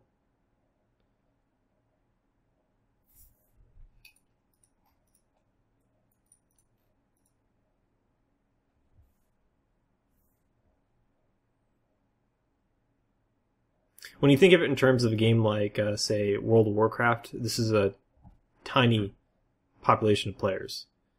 but it is stretched against different time zones, that sort of thing. But it's a big MMO, but it's also not.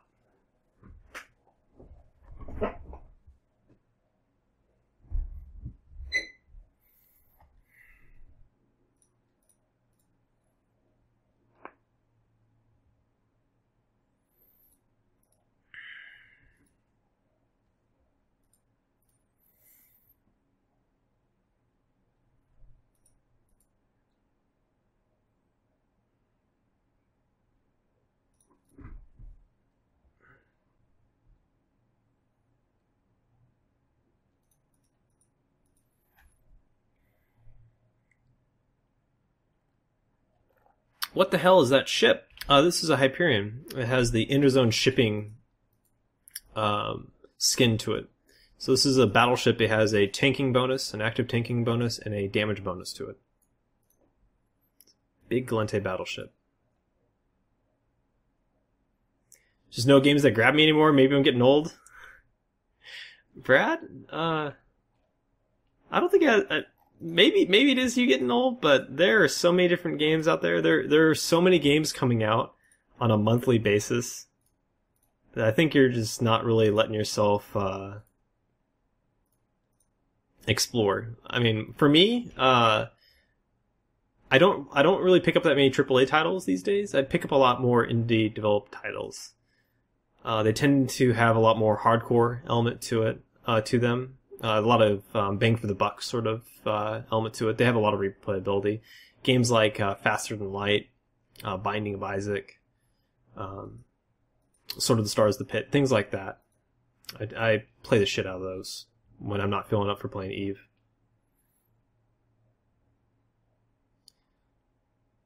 I mean, there's just so many games coming out these days. I'm sure there's new stuff, if not old stuff, for you to pick up and like all over the place.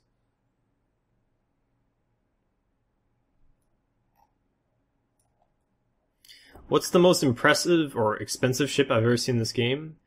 Well, Clan Contractor, there's a number of really expensive stuff, but as far as things I've seen people risk on an active basis, just about every year in this game there's been something called an alliance tournament, where all the larger organizations in this game will, most if not all, most of the players in this game, the real movers in this game will join, and they'll duke it out to see who is the best. And the two top teams, that place first and second, are given a whole bunch of what are called tournament ships. And these ships are downright broken. They're ridiculously powerful. They're some of the best ships in the game. But there's a very, very, very finite number of them. And they have the very interesting quality where they're one of the few super duper expensive ships or powerful ships that are allowed in future subsequent tournaments. So they have a huge, enormous value to them. And I've seen a number of players actually take these out into space and fly with them on like a more casual basis. And that's probably some of the more interesting and like high value ships that I've seen flown in space. There are a number of other ships that are very rare. Only a number of them were handed out. I don't really get to see that many. You don't really get to see those ships ever in space. But you do occasionally see tournament ships, and they have a very similar value to them. Is it better to go for a more maneuverable ship with a bit of damage, or something that can damage tank oriented but slow? Super Nick, it really depends on what you're looking to do. It really depends on what you're looking to do. And it can really depend on the group of players you're flying with and what their needs are. Or what their goals are. So you can have a strategy that you're trying to follow. So you can have a doctrine revolving around mobility and perhaps damage projection. Or you can have a strategy that's more in your face and brawly, where you have close range, high damage weapons with really good tanks and either and maybe remote repair, like healing, to keep yourself alive, yourself and others alive. So it just really depends. Something I can show you. There is something called ISIS you can go to. And it shows you a map of pretty much ships you can fly from different factions. So here we're in Gallente. As a new player, you're going to be relegated to ships that require lower amounts of skill points. These are primarily going to be frigates and destroyers. You can pretty quickly get into cruisers as well, but you'll get the idea of what I'm talking about with frigates. So in frigates, you have a number of combat... Ooh, geckos, nice. You have a number of combat ships that have different pretty much capabilities to them. They have different weapon systems. A Tristan is a drone ship that uses little mechanical helpers to help them kill things. Incursus is kind of a gank and tank brawler. Atron is like that fast-moving ship that's pretty good combat ship in its own right, but it has a bonus to holding down other ships for its friends to kill. There are also scanning ships for exploration, and electronic warfare ships that specialize in different forms of controlling a fight, so manipulating other ships' abilities to do stuff. In this case, the Maulus is good at limiting a ship's ability to target other vessels, which is very powerful. Then you have specialization in the form of Tech 2 ships. For frigates, you have the tackle class of interceptors. For Gallente, that's the Tyrannus and the Ares. There's a combat variant and a more tackle-oriented variant. So both of these ships are really good at holding down targets. The Ares is more of a fleet ship that has really high bonuses for catching people at range and staying alive. Oh, jeez. Dimitri, I don't know what you're about, but I appreciate it. Why are you giving me a scorpion? What is this?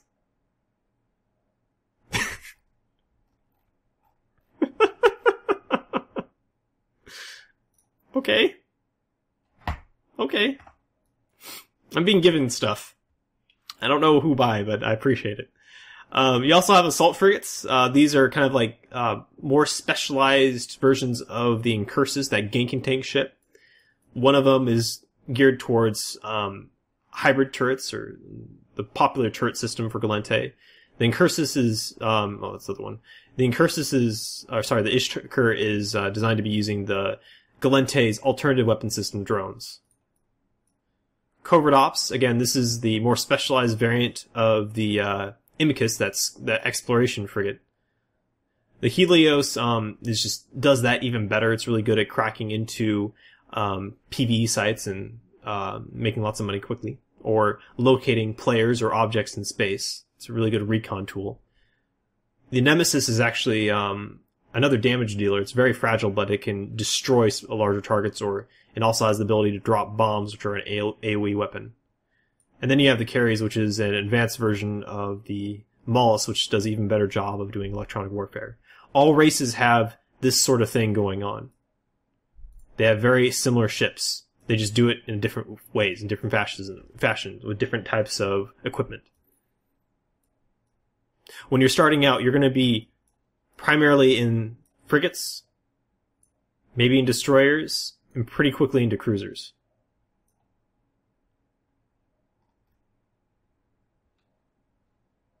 A lot of information, but once you understand how the developer designed this stuff, it's not too complicated. Just about every race has this going on.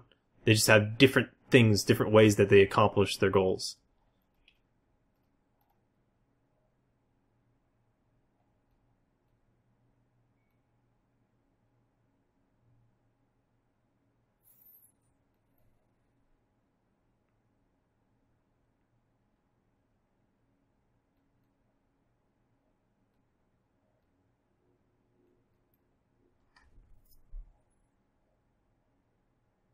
You just need someone trained on tobacco products and this shit will start looking shifty.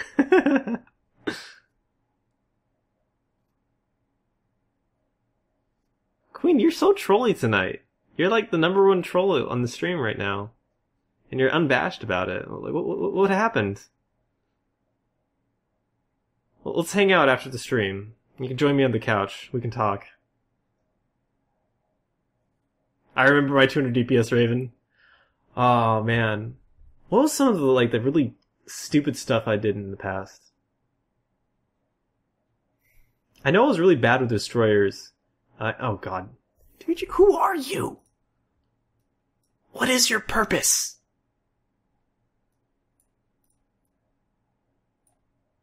That's Macariel! What are you doing?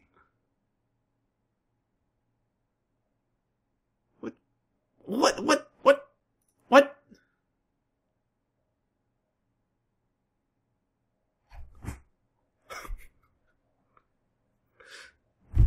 Dimitri, are you watching right now? What is this? You are watching.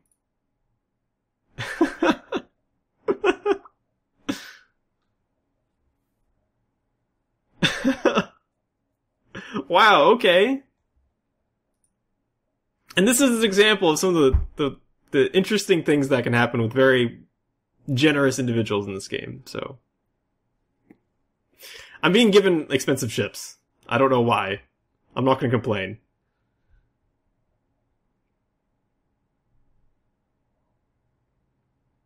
But I'm gonna respond the only way I know how to respond. If I'm not being actually comboed or anything, I'm going to focus on this guy's butt. What are you doing, Accept? Are all races able to communicate with one another, or are certain ones at war with one another, causing you to always have a certain enemy, or does it just follow sandbox rule? There are certain factions are at war with each other, but it's kind of like through proxy, so it's through players. They're not actively at war with one another. You don't have sides attacking one another in Empire space. Combat is being done in a proxy war between players, between capsuleers, as they call players, in low-sec space and a little bit in high-security space.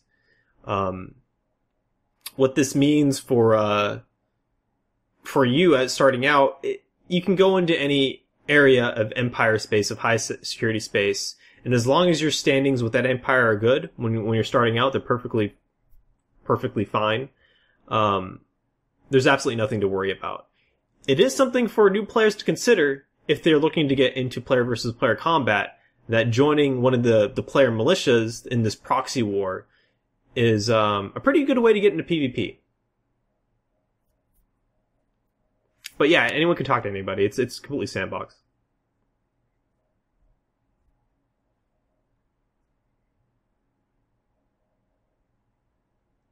Yeah, and just to get Dimitri's butt out of the way here for a moment. Let's go over to the map, actually. And let's change security status. Okay, so when I'm talking about Empire space, all of these green, yellow, and orange dots represent a star system.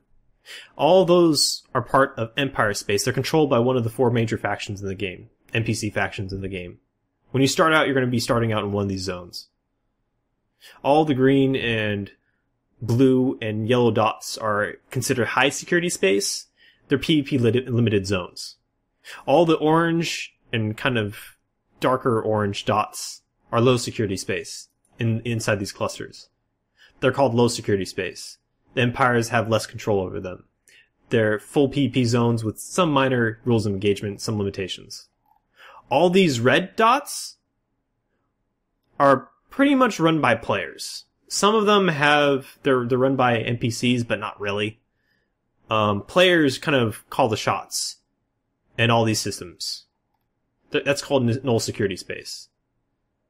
The vast majority of stuff happens, like, as far as players killing each other, shooting each other, that sort of stuff, happens in these dots. There's also systems that you don't see on this map called wormholes. There's quite a few of them, over 1,000. I think there's over 2,000 of them. And you can find those through exploration, and they have interesting and very valuable stuff in them. But they're also very dangerous. Both from the denizens that live there in forms of NPCs, and the players decide to dwell there as well. Dimitri, what are you doing? I don't understand, sir. What are you doing? Why are you throwing all this stuff at me? I appreciate it. Thank you.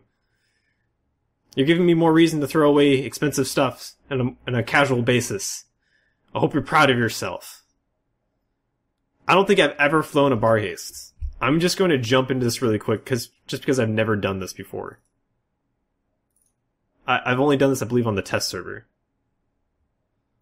Look at my giant frying pan, everybody. It is mine now. I will call it Sally.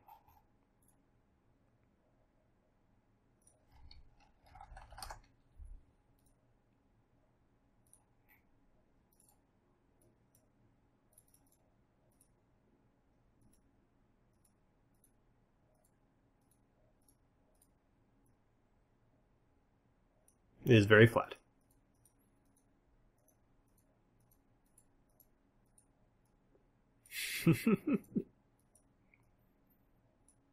But I'll probably end up trying to do this with rapid heavy missiles. It has a very good bonus, very good bonuses for using rapid heavies. So, slap my ass and call me Sally. Yay! Cool.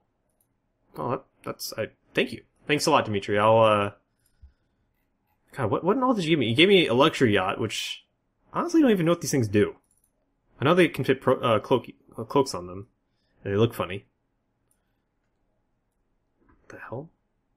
What's going on over here? Is that like a biodome in there?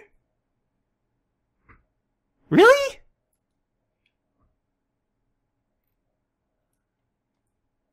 I don't know if that looks like a biodome.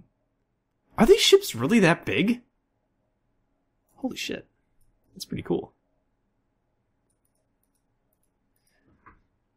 Okay, so we have a Barheist, another Macarial, and a Phantasm. Okay. Alright. Well, I guess factions on the plate, ladies and gentlemen, and we'll be be playing with those in the future.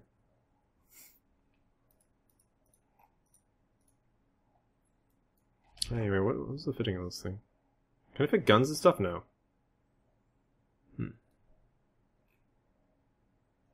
Okay.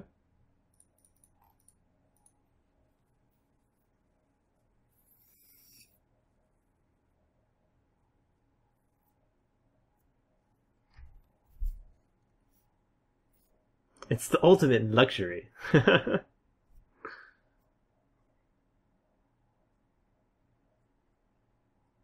Nalburn, I'm going to be calling it here momentarily, which feels kind of bad after getting given a whole bunch of stuff that it's out. Oh god, Dimitri, what are you doing? Please! This is getting embarrassing. That's a nightmare. What the hell? That's a Vindicator too, Jesus.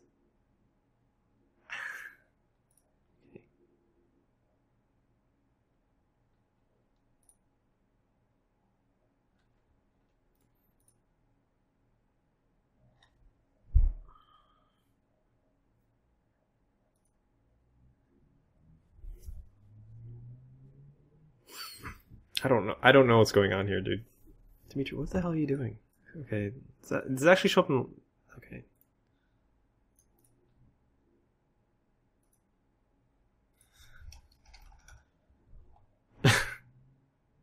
He must be a wormhole guy. He must be something.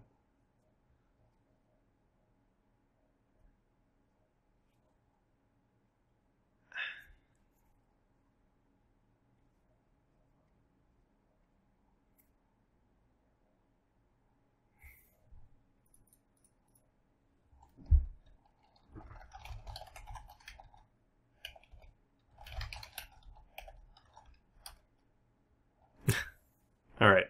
Alright, well, Dimitri's throwing a whole bunch of shit at me, so I'm gonna be... What time is it? Okay. We'll do more run. We'll do one more run and call it. How about that?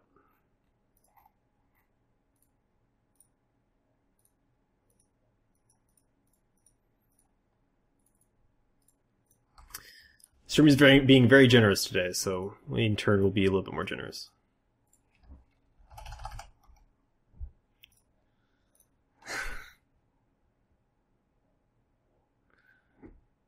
I'm not really sure how to fit a Barheist, to be honest, Russian. I feel like rushing into a Barheist fitting is not the best way to use that tool. Monkey, that's a really good fucking idea. Well, I'll pass that by Miker now that I have some stuff to throw at the stream. So, okay.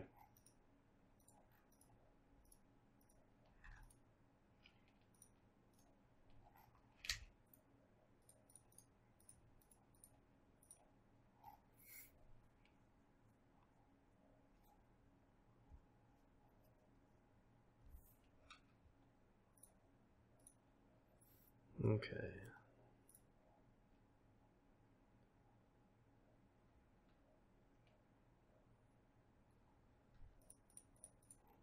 He wants to tinker ISK efficiency. To be quite honest, my ISK efficiency in this game is not all that great anyway. That's. I don't think that's even those expensive ships are not going to have a huge impact on that.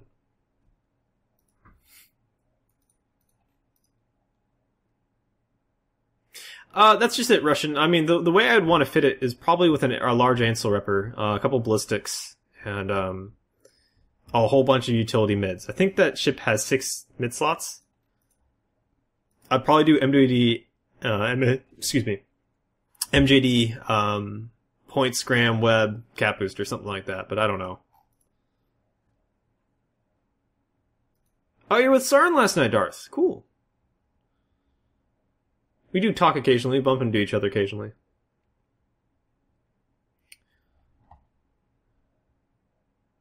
Let's bring the local check back up.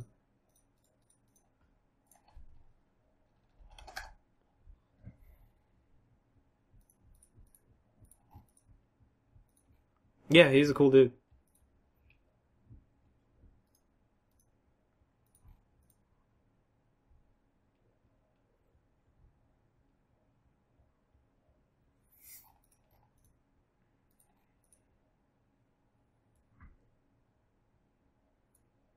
You guys kind of blow my mind on a regular basis. Dimitri, thanks a lot for the support, dude. I really appreciate it. I don't solicitate donations. It's not something I need. But you guys are way too generous. Thank you.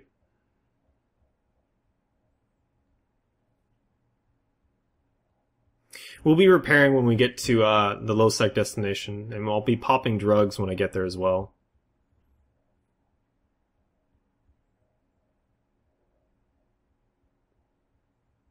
Yeah, I'll see. I'll probably end up trying to fly that stuff with Big Miker. It really depends for me if Miker's going to be interested in actually having the stream going. I think he would. I think he'd be okay with that.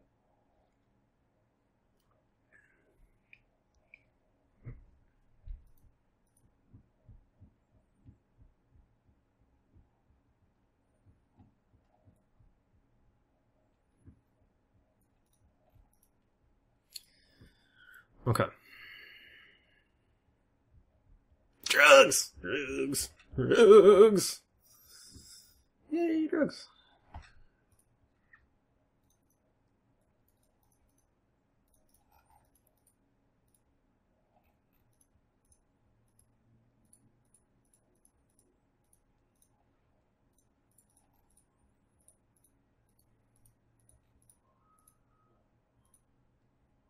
How's it going, Kogel?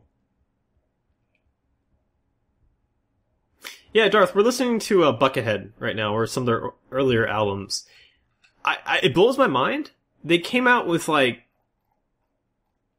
2 to 3 dozen albums, like a solid dozen or so albums in 2015, which confuses the fuck out of me.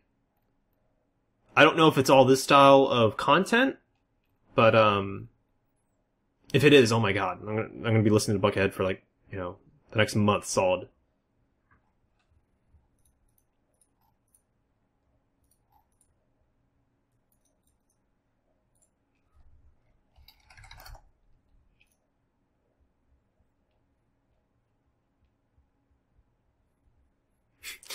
The frying pan is clearly whole tanked in real life. Oh god. Okay.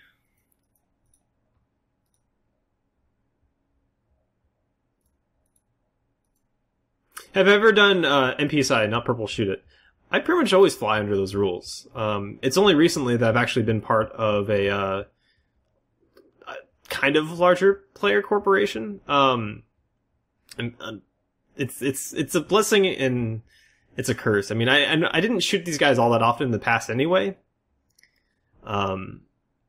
But a lot of what I do is MPSI. Finn, he does. He does and he doesn't. He doesn't stream himself because he doesn't like getting stream sniped.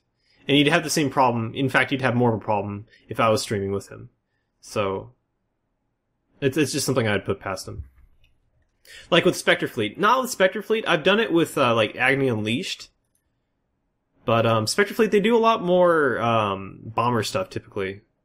And Black Ops stuff. And I like to be active. I like to be constantly doing something. If I'm just sitting on my butt and waiting, I just don't like playing the game. Like I'll go stir crazy. So it's not something I often do. Another thing about bigger fleet stuff, especially with like say Spectre Fleet, where they get 50 to 100 people, is that if I don't have a role where I'm proactively doing something like scouting or FCing or being an XO, something like that, helping organize, I go stir crazy.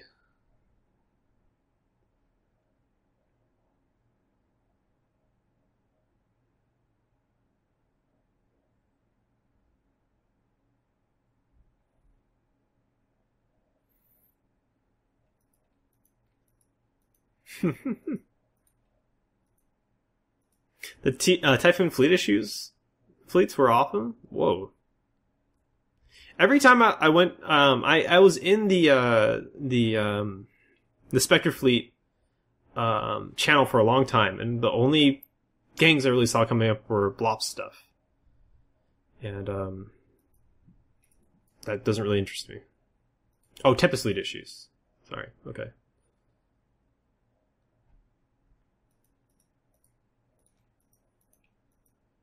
Am I going to PF Dash? Probably not. I could head there, actually. I have an empty head.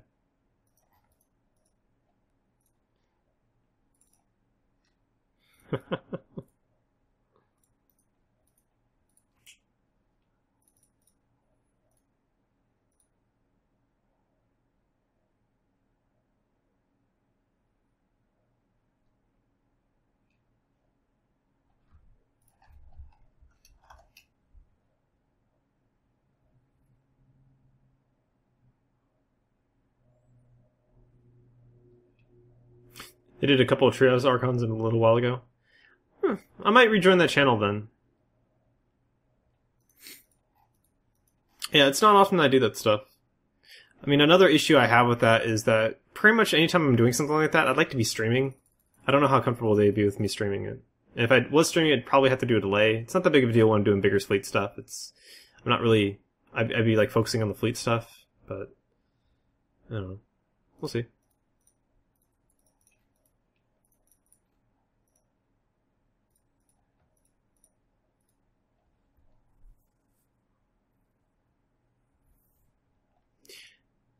Compile, I actually used to have an alt, actually, that alt's back in Red vs. Blue. But, I used to stream from Red vs. Blue. I was trying to do, like, kind of a new player experience thing and kind of show people how long it would take to be effective as a PvPer and trying to show what I would do if I was a new player to get into PvP. And, I mean, I had to constantly kind of make, concessions. I mean, I can't really undo all my knowledge about the game, but I pretty much showed as like a kind of experienced player, but with nothing available to him really in the game, how I'd go about doing new player stuff. And one of the things I learned very quickly as a streamer is if I joined a RVB fleet and I joined their comms, people would get pissed. If someone doesn't understand that they're being streamed, and then someone just starts streaming it, people get angry. There's a lot of people in the game out there in general that don't want to have their thoughts broadcast. It's a breach of privacy. And then there's the other metagame kind of notion of one side saying that, oh, you're watching the stream, you knew who our FC was, you killed our FC. And then you get a lot of drama and finger pointing. It was not good at all. It's really awful stuff. What am I currently training? Target painting skill? So 2 more days and I'll have that to 5.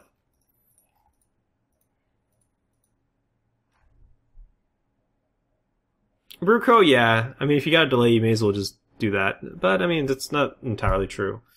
If I'm streaming with a delay, I can always, have that up and then talk with people in the chat, but it is a lot less fun. I agree. A lot less interesting.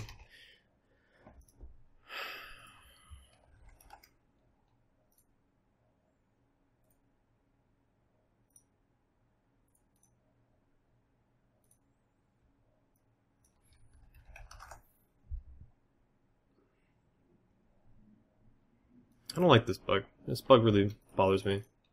There you go.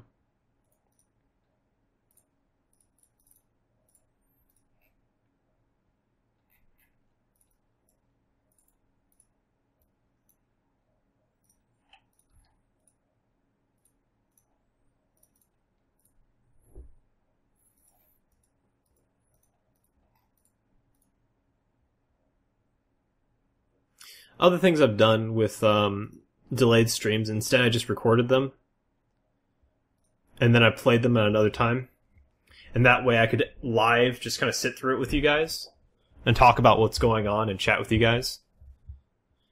You'd have the comms from the event, but then I'd just be able to talk with you guys essentially at real time what's going on. It's really time consuming, but it's you get a lot more interaction out of it.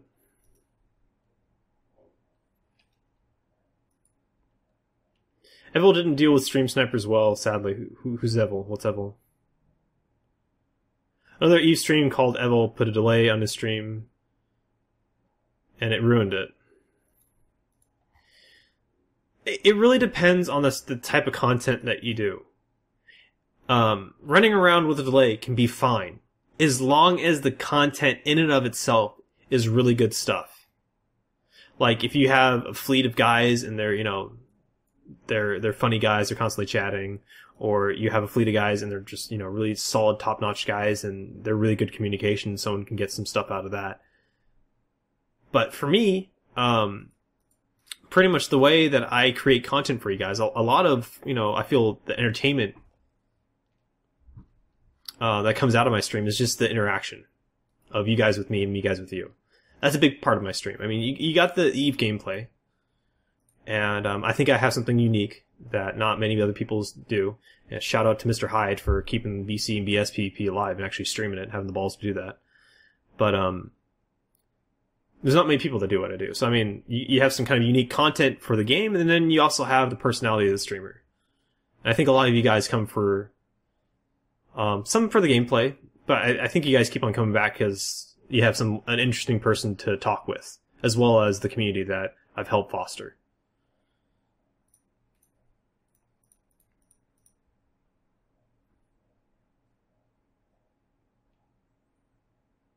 He got really angry with me when I tried to explain they took the wrong ship for what he was doing. Honestly, normally when someone does that, Mudikun, I ignore them.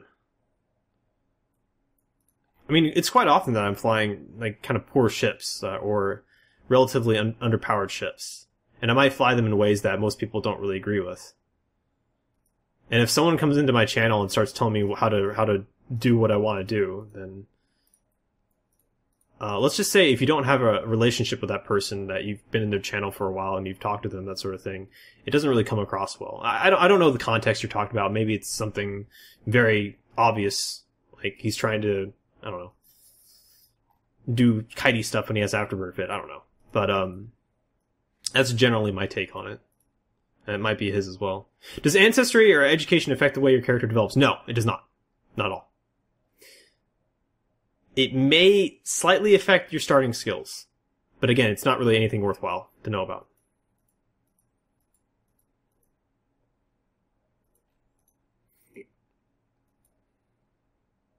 Hey Queen, there's the window. Go jump through it.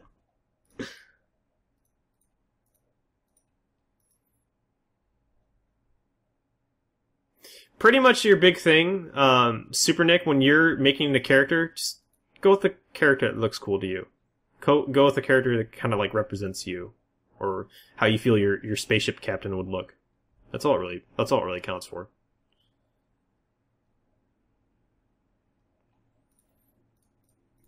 Oh, people are saying good fight. People are saying good fight. People are saying good fight. I want to get a fight too. Let's fight. Going at slight range. the Fido's gaining popularity. He'll have his own stream soon. That's because he's gonna eat me, and the Fido will be all that's left. It'll just be slurping around my apartment, eating things, and once he kind of eats the apartment and leaves the complex, the stream will come to an end.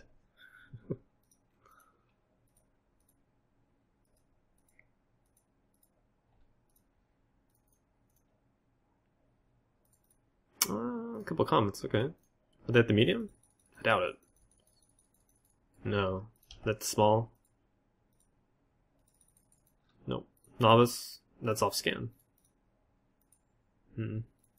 Okay. That's all off scan, okay. Head over to Sidrento, probably. Aschima can be good, but it's often pretty quiet. Yeah, we'll go to Sidrento. What does primary mean? When you're doing fleet combat, the primary is the primary target for your fleet. It is the target where you put all of your weapons on. A secondary would be the secondary target, so once the primary target is dead, then you kill the secondary target. Why is this important? Think of it in terms of if you have one side with all their ships and another side with all their ships, having ships on field is kind of like a step function. You can have a ship 95% dead, and if he's not fully dead, he'll still be doing all of his damage and doing all of his equipment effects onto your opposing fleet. So essentially in this game, you want to kill a ship as fast as possible, then go to the next ship and kill it as fast as possible. So for most fleet combat, targets are killed and with a system of target calling with primary, secondary, tertiary targets, depending on what's important to your fleet. Oh, Exodus is over here. Great. Okay, that worm's in the gate. Not in the... It depends what kind of E-War they're running. I'm seeing a fair number of them. Is that Exodus pod? No. Okay. Okay, let's head over to Tama.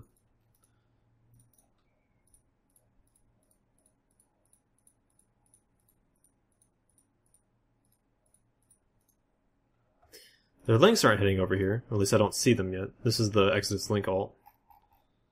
We'll keep moving for the time being. Okay, the links are moving on. Alright, that's fine.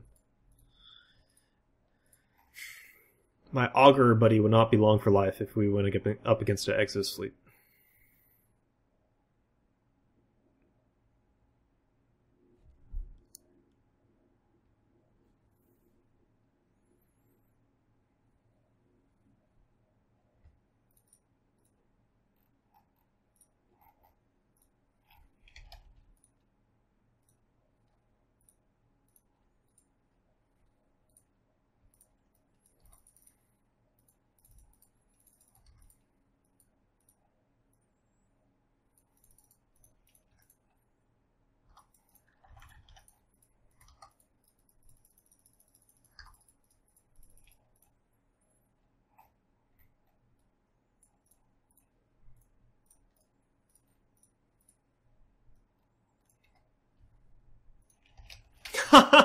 No! I killed the Thrasher on accident! Fuck! No! I wanted to save the Thrasher! Why did I have to lock him, Daddy? Why? No! Fuck. Oh well.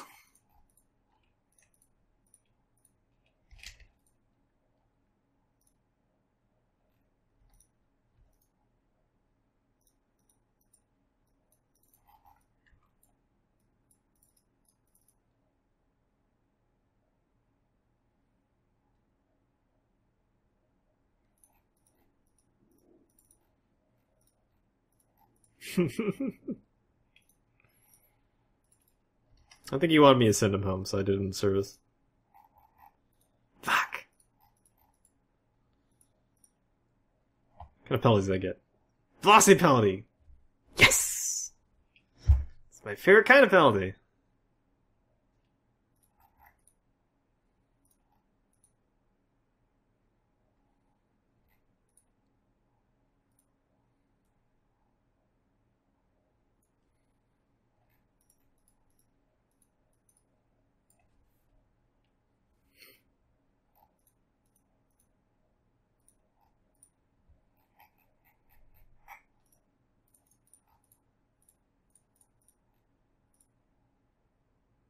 kind of mic I'm using? It's a Audio Technica one. It's one that Lethal Frag uses. I don't know if I can grab it for you really quickly. I think I have it saved here. Hold on a second. Where's it?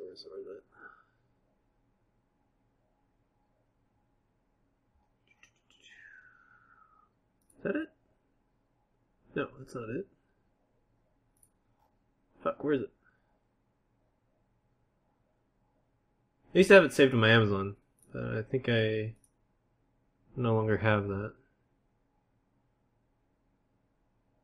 Fuck.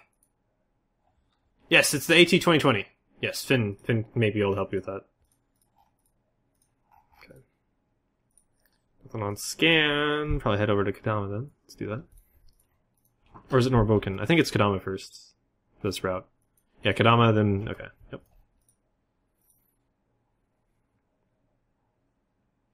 Are you using any programs that make it better? It is a USB microphone, so it has its own software. I am not doing anything beyond that. I do have a sound card, but it's not affecting the microphone at all.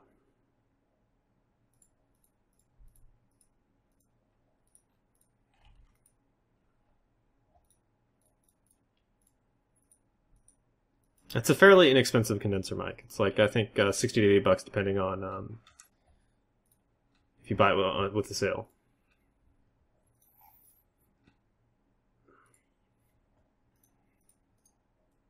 Guys, I need a cat gif. I don't have a cat gif going. I just realized this. I feel kind of bad. Help! Help! Help!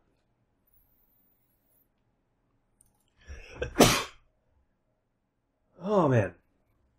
I am looking forward to having my allergies figured out and stuff and things. That's going to be good.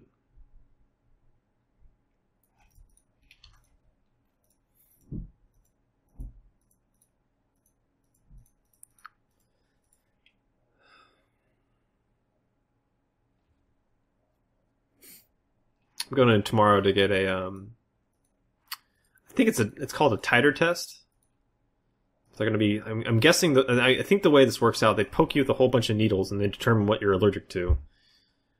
And, instead of all the over-the-counter medication, I'm going to get a freaking allergy shot, depending on what I need. And it's going to be glorious, because I'm no longer going to have allergy symptoms, and it's going to be amazing! Russian guy, it's, Tama doesn't tend to be all that bad during, US prime time. Maybe it gets a little bit different once you get into the Australian Russian time zone, but US prime time, it doesn't tend to be all that bad.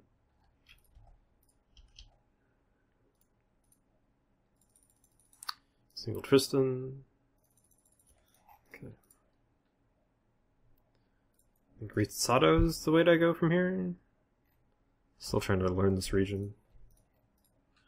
Wrong GIF? What is it, though?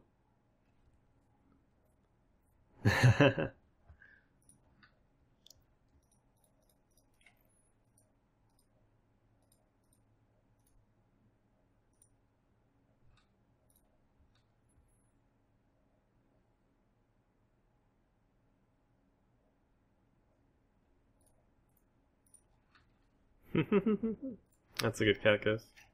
We'll stick that one behind local.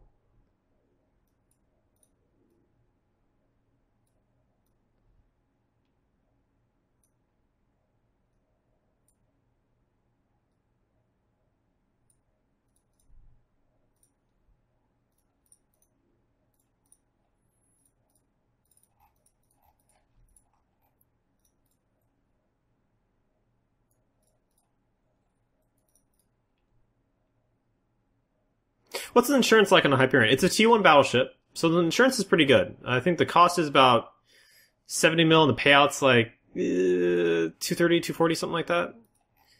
The ship cost with insurance is something around 50 million ISK. 40 to 50 million ISK, something like that.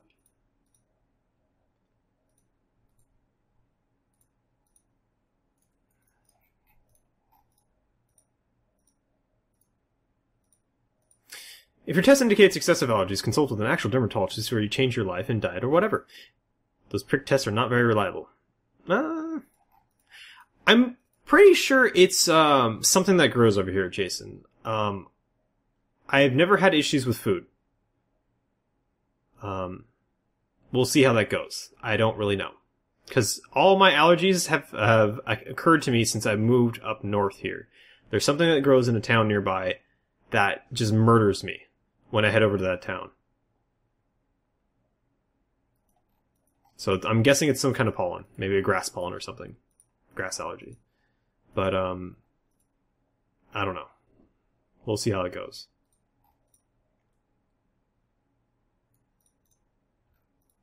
It's 50 million ISK plus the modules. Yeah, so the overall price of a fully fit Hyperion for what I do with it, the full price comes out to around 270 to 280 million ISK. It's about a little bit over a quarter of a billion of ISK. And after insurance, it's probably around 80 to 100 million ISK in cost, something like that. It's not terribly cheap, but it's fairly affordable.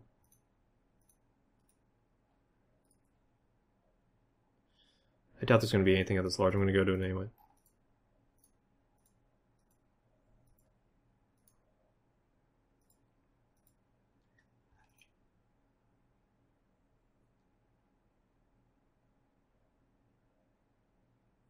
Yeah, but I'm not a huge fan of my doctor. I got a new insurance. It's with the job that I've been for the last year.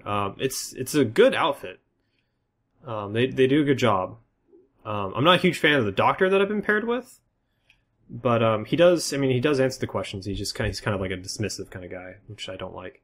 I don't like his personality. I don't necessarily think he's a bad doctor. But I do have a member of my family that was very good with that kind of stuff. My sister, she recently got a degree as a physician's assistant. So pretty much anytime I have a question about stuff like that, she's a good person to bounce off of. She works at a hospital. She's able to talk to a specialist like immediately and get me an answer if I have any questions. And she herself is ridiculously knowledgeable about it all. She has a photographic memory. Okay, so I don't see anything over here, but evidently there's been some PvP in this area recently. So that's probably like a roaming game moving through. Ishomilkon has, where's Ishomilkon? Is it right there? I think Stay Frosty lives there. I think they still live there. We're gonna head in that direction. I don't necessarily think it's gonna be full of people to fight, but there may be like a roaming gang, or we may have some people on dock. We'll see. I live in Florida. It sucks down here. I'm on daily meds. Yeah, C-Junks. This area is not too good either for pollen allergies. I had a friend of mine, Days. I don't know if he's watching right now. He used to live in Central Coast, California, and he originally was from Alaska, and he was perfectly fine because nothing grows there. And he moved down here, and it's just like destroyed him. And he just recently moved back up to Alaska, and hey, suddenly I'm fine. Does photographic memory really exist? Yes. No, it's not made up. She can read a book, and I can ask her, what was this line in this book? And she'll be able to tell me.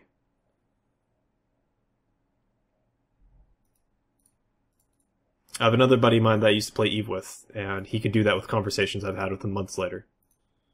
And it was the most frustrating fucking thing, because he was an organizer in our group, and anytime I'd have a discussion with him or an argument with him, he'd throw a statement I told him like weeks or months ago at me, word for word. And it was the most infuriating thing to have to deal with in a conversation. Because I have bad memory. It's decent if I actually, spend some time to memorize something, but I do not have good memory. I paraphrase whenever I'm having to talk to someone all the time. Yeah, it is very rare. And it's not perfect memory, but I'd have to talk to my sister a little bit more about it. But essentially, she going through her studies, she remembers a great deal about anything she's read. I have an evil graphic memory. Yes. There you go. Remembering all the bad pictures you see on the internet.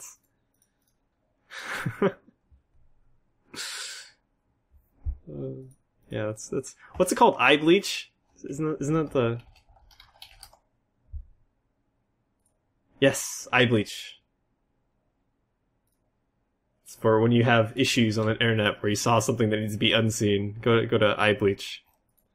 Not safe for work.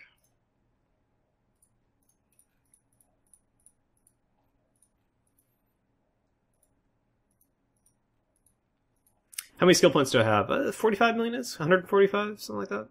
Not ISK, sorry, SP. Yeah, almost 145. I've been playing this game for a while, and I've been actually playing this game for a very long period of time. I've probably taken a total of 8 months off, maybe? Out of the 9 years, over 9 years I've been playing.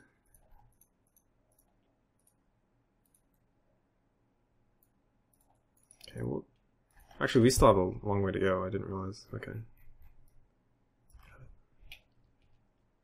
She'll still remember it after.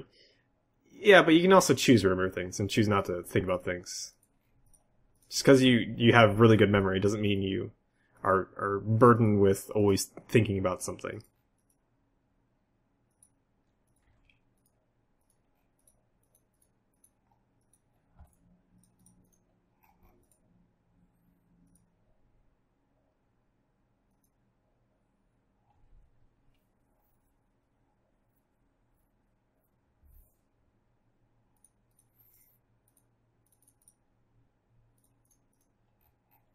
Well, some combat's out. From Stay Frosty, maybe.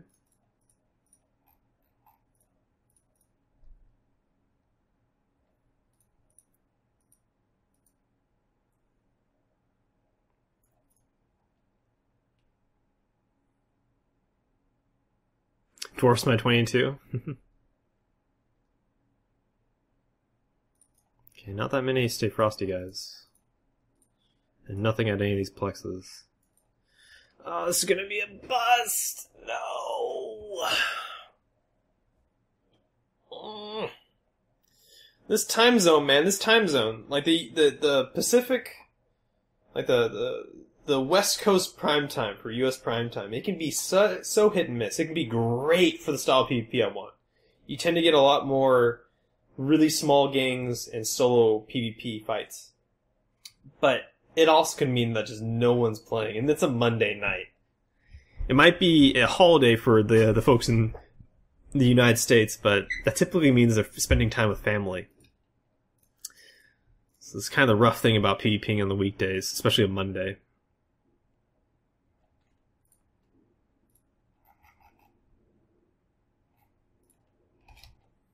Okay, I'm really tempted. What's in the wreck, man? What's in the wreck, man? That's a T3 destroyer. It might be expensive. What kind of PvP I'm looking for? I'm looking for a fight against a couple of cruisers, maybe a BC or two, maybe another battleship.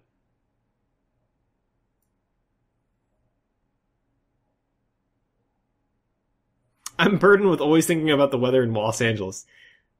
LA sucks, Darwin. Why are you thinking about LA? Don't think about LA. Come on, man. LA's too hot. That's a very California thing to say. It's too hot. Oh my god, it gets up to 90 degrees. It gets up to 100 degrees. Oh, it's too hot. Fuck that shit. I'll take the paste. I'll take this. No, I'll take this too. And this. And this. It's like a buffet in here. Take a little bit of everything. Super Nick, yes. You can add me as a contact in game. However, you adding anyone as a contact, including myself, even if you have plus standings, negative standings, whatever, it doesn't mean anything. In that, if you add me as plus standings, standings in this game typically determines friend or foe. So keep that in mind. If I see you in space, I'm probably going to shoot you. I shoot most people I see in space, friend or foe. Like, I shoot a lot of friends, I shoot a lot of people I don't necessarily like.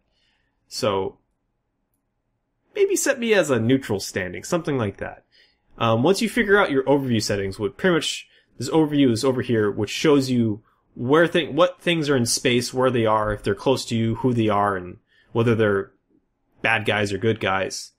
you're going to eventually use your standings to determine whether or not someone's a friend or foe. So keep that in mind. But feel free to add me as a contact. No problem at all.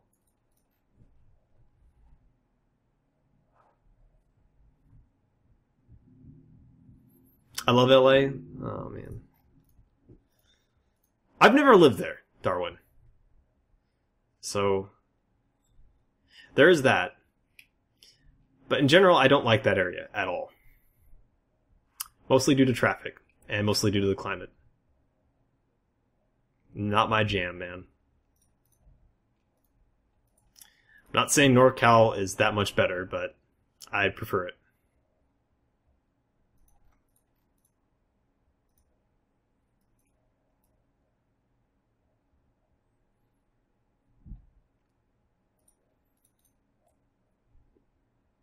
What ship is that? I'm flying a Hyperion, Xenojax. It's a Gallente battleship. It's got bonuses for dealing damage and local repairs. Ah, fuck.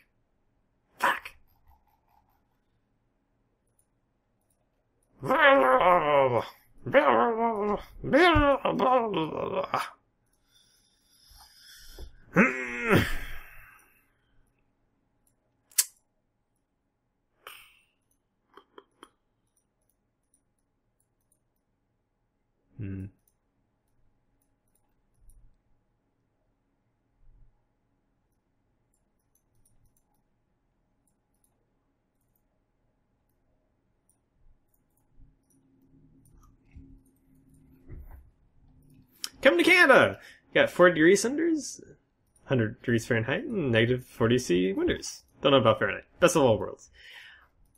I don't know, man. Canada's a good place. Canada has good people. I don't know I'd ever want to live in snow, where it snows. That doesn't sound like a fun time to me. I like snow. Snow is very nice. Snow is fun.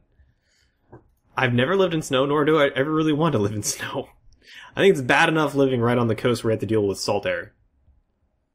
Snow just seems like a huge pain in the ass.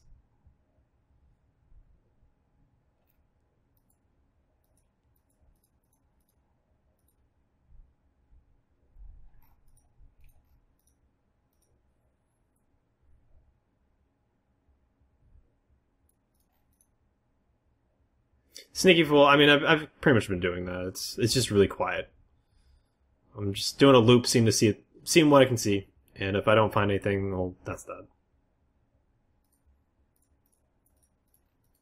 At least with snow, there's no allergies. There's definitely not things blooming as much, that's for sure. I'll give you that. That's a proper winter. I don't know, Frost. You can have your proper winter. I'll take my, 80 degree maximum, typically 67 degrees all the time with a light breeze, year round, over having a proper winter. Say what you will, maybe I'll vacation to enjoy your winter. But not actually have to do the house upkeep and drive in the snow and shit like that. I had enough fun with icy roads when I was taking the bus from the airport in Reykjavik to the city proper and having that bus fucking slide around a bit. No thank you, man.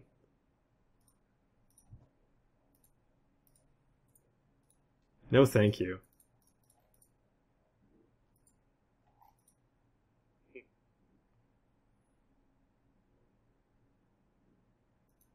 Where I'm at, Darth, I live in San Jose, California.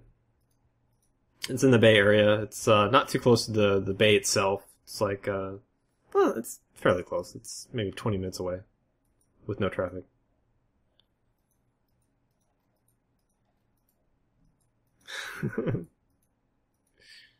It's alright, Darwin. You'll be a local eventually. You'll acclimatize.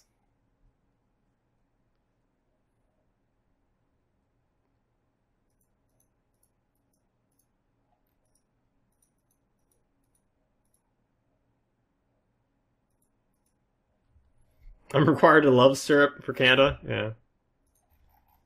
What are you doing, Mr. Proteus? What are you doing, Mr. Proteus? What, you jumping? You jumping? I'm jumping too. Let's jump together. Let's do this together.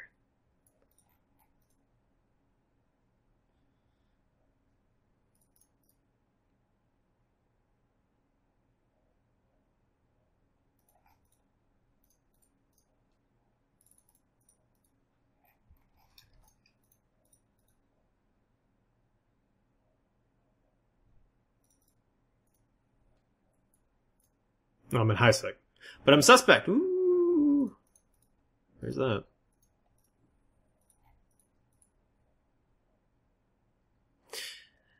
Yeah. Fizzwings, I will admit to you that traffic around the Bay Area does suck. It's nothing like LA traffic. It's not LA traffic. It is not LA traffic. It is not LA traffic. And fortunately, for my job currently, I don't have to contend with much traffic, which is great. Long commutes are something I never, ever, ever motherfucking want to deal with in my life. I've had to deal with like 45-minute to hour and almost hour and a half, depending, long commutes with really bad traffic, and that's the worst. It's such a huge waste of time. It wouldn't be so bad if I felt like I was on a train or a bus or something where I can actually do something else. But when I actually have to focus on the road, fuck that shit. What do I do for a living? I do compliance work for companies. So I'll do kind of environmental, occupational safety and compliance work. So I'll pretty much make sure that companies don't get fined and manage their people, more or less. Yeah, Darth, the dude in my fleet is actually a dude that just did a whole bunch of donations out of nowhere. So he wants to tag along in Augur, he's free to freaking do it. I would love to have Augur trailing around my Hyperion.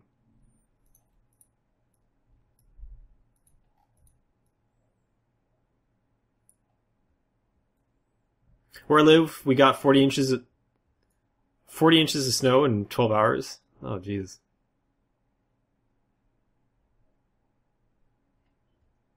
I don't even know what that means. I honestly don't know what that means. Because when you talk about like inches of rain, that's way different than inches of snow. I have no idea what that means. Like, it barely snowed when I was in Iceland, which I was really upset about. Because it's been a long time since I've actually dealt with snow. Like, my most recent experience with snow other than Iceland is just going to airports and not actually going outside. So I was looking forward to, like, maybe making snowballs or maybe doing a snowman. I've never made a snowman. I've never done any of these childish things with snow before. The last time I was actually, like, you know, hanging out in snow and doing snow stuff was when I was a kid. Like, God, how old was I? 15 years ago. Yeah, I don't know what that means, though.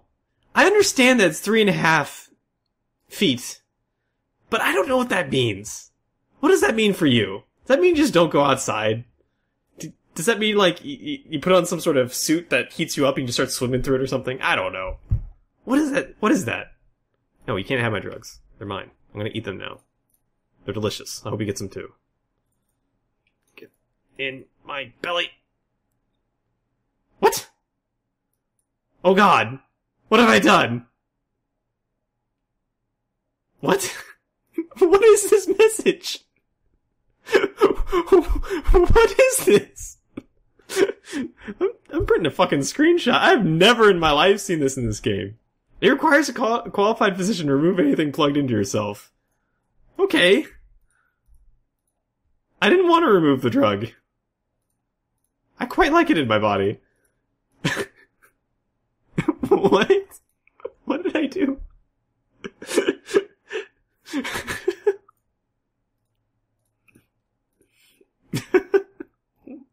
What was that? Fatal! God, no, please. Did I just no, I tried to eat a drug pill and evidently it had a hard time going down my throat or something. What was that?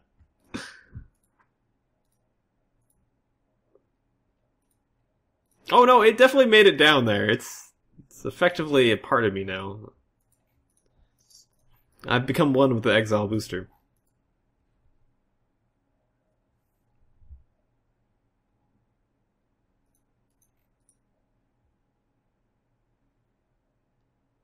Joe got it.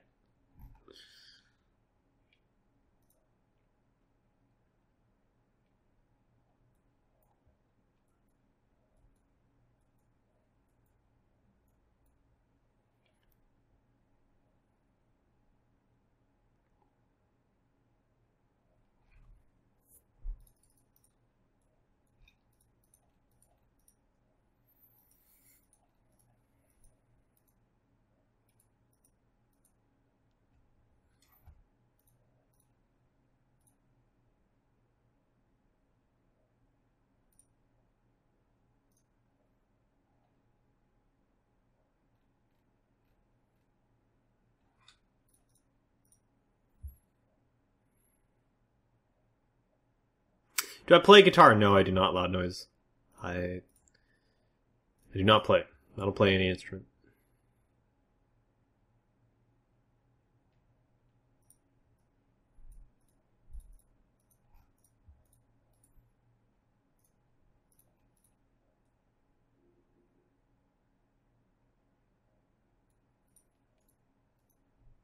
Siddhartha. Oh, okay.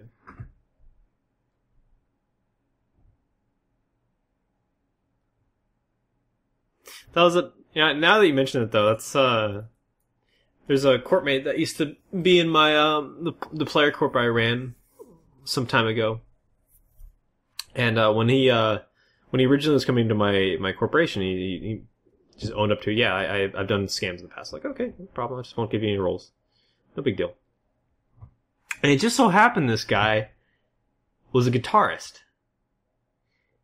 and this son of a gun would just set it up with his microphone where he'd just start playing the guitar.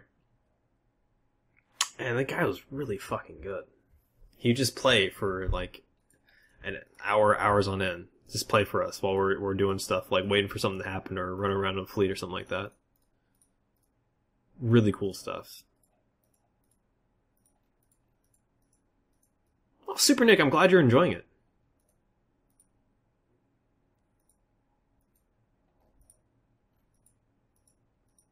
Hey, Seeple's gonna join me in Nakadagi. Let's do a buddy pal friend guy. Let's make this step together. You and I, Losec.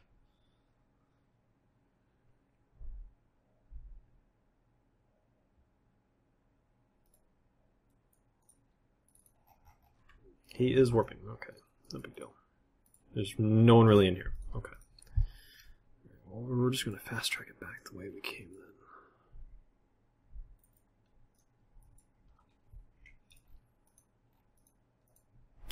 Darwin, I don't know if he ever got roles in my corporation. He may eventually got roles, just because he was a really cool guy.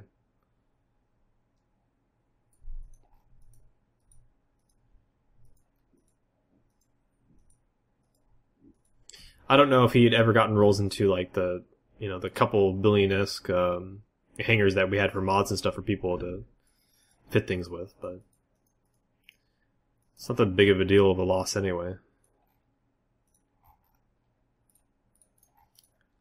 It's one of the nice things about running that organization, given that, again, it was kind of like a communist organization with a, what's the term? A benevolent dictator. The indoctrination was real. I think there wasn't that much drama in that organization. I think people more or less had a really good time. I really enjoyed that, running that corp. Darth... that might be key ghosting. Might want to look into that. Sometimes if you're pushing a couple buttons together, that will be a thing. Unless it's just a shitty keyboard or an old keyboard, something like that. But if you've never heard of ghosting keys, then you might want to look into that. And good keyboards have software to either stop that from happening, or a mechanical keyboard that's not possible to happen. What is with Galente ships being BFU? I don't know what BFU means. No, Dantese Moop has not done any indoctrination as far as I'm concerned. He does tell a lot about U-Hurt, though. About what this corporation's about and the type of people that you'll experience in U-Hurt. It's a big reason why I joined that Moop. Or Moo Poop, as some people call him. I'm unabashed about how long it took me to figure out that his name was Moo Poop, not Moop Moop. Or Moop Poop. I didn't realize he had shit in his name for the longest time.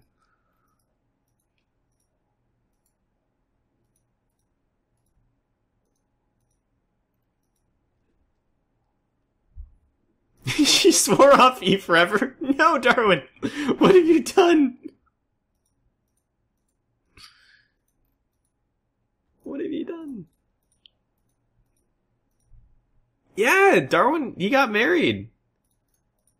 And he posted a picture of himself and his wife, and I'm assuming some of his relatives, his new relatives.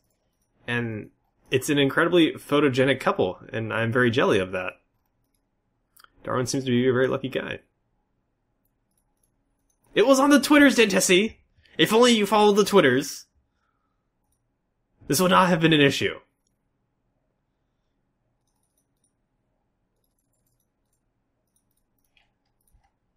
Well, that can't be any of that. Nemalia, maybe?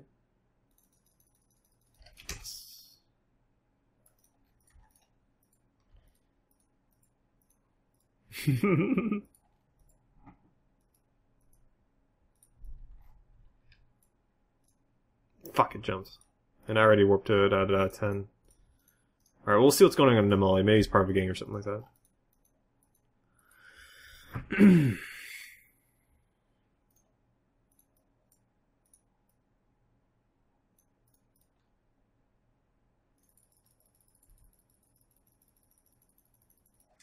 Just listen to that album. Alright, let's move on to the next one. Captain EO's Voyage.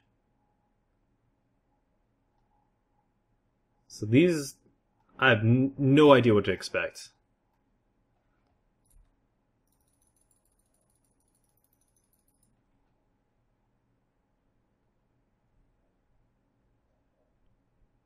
But I'm liking this so far.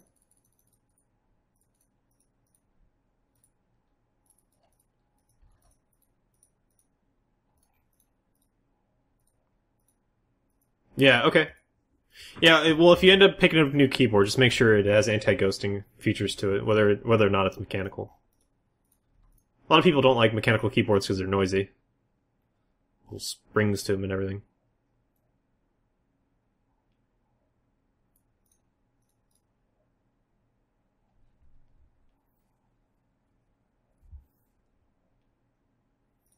Okay, yeah, I'm really liking this jam. Okay, this is really working out for me.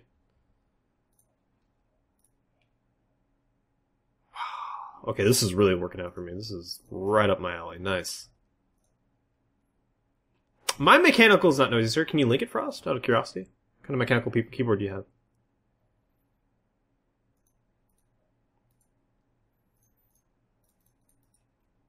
Because I am in the market for a keyboard. Not necessarily for my desktop, although it's been around for a while. I need a wireless one for my laptop, which is hooked up to that TV over there when I'm watching TV and stuff.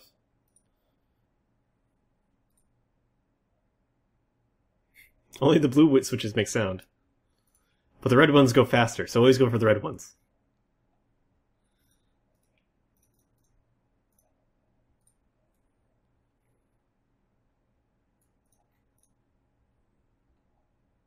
I have a Black Widow Ultimate Stealth. Okay. What is that? Black Widow Ultimate Stealth.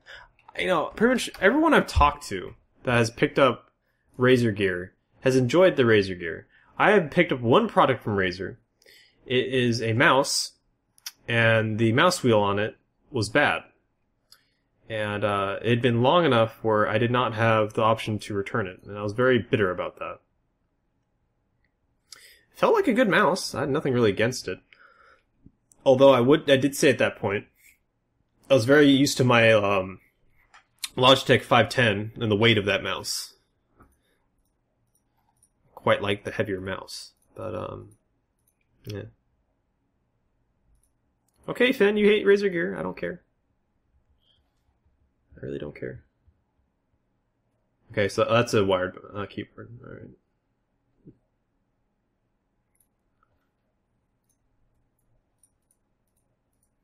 You bought a Razer mouse and you threw it away after a year. Oh.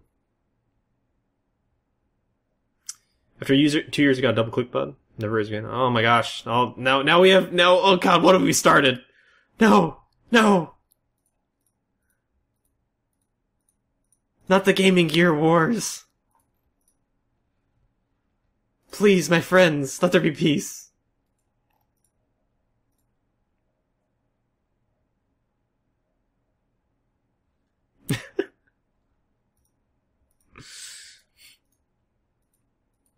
Yeah, well, okay. The 510 mouse, whatever version you get. I mean, I've had one of them for like I think 6 years, and I don't think I really needed to replace it, but I replaced it. Then I had another one where like the mouse was lightly scuffed, and I decided to replace it on a warranty because I got an extended warranty just because after 2 years. And I'm on that third one, and this thing is, I mean, the mouse pad, or the little feet slider thing's slightly scuffed, but it's been like 2 years. I decided to actually not just get it replaced, and it's been fine.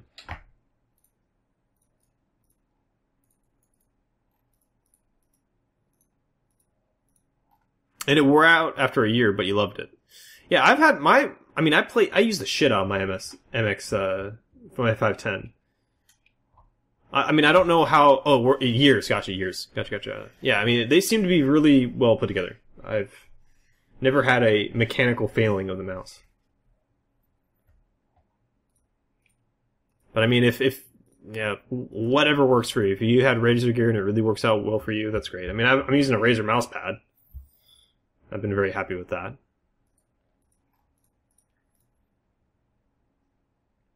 Yeah, I mean, what I've been looking at though, Logitech does have a wireless keyboard, something on the $120 range that I might be picking up. It's I just need a keyboard that's wireless. I don't necessarily need a gaming keyboard, but it's probably what I'm going to end up doing.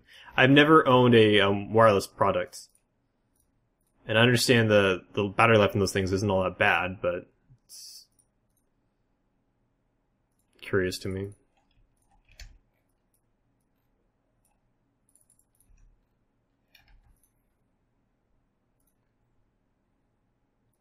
This guy should have more or less destroyer level EHP. Let's see if we can 2 volume though, right?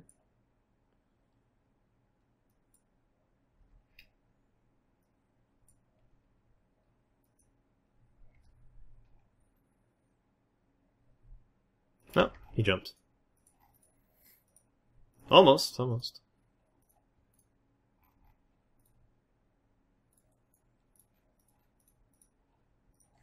Blue steel. That was the guy I shot, wasn't it? Yeah. I think whenever he gives me a damage bonus on close range guns, right? Yes. Okay.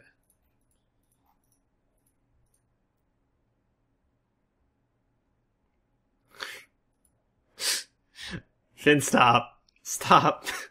Stop.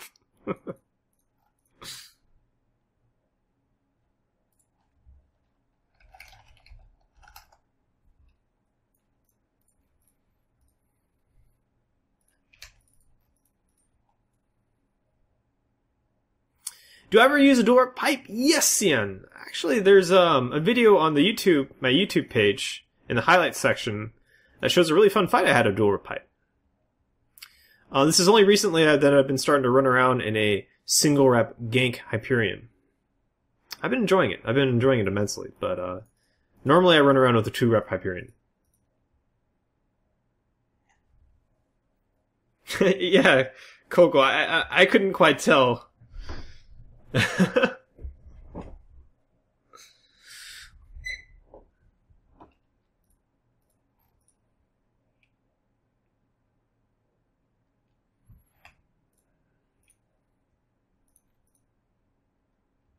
Yeah, if you scroll down, you'll see the YouTube page link, and then if you go to the playlist section, you'll see past broadcasts, where I have all my past broadcasts up till today uploaded, and then there's a highlight section. The highlight section has a couple of fights I've clipped out from recent fights. No triple red pipe. No, I'm not a huge fan of that. Not a huge fan of the triple red pipe. Not for roaming around. I don't think it's. I don't like it. I'm not saying it's bad. I just don't like it. I like doing more damage.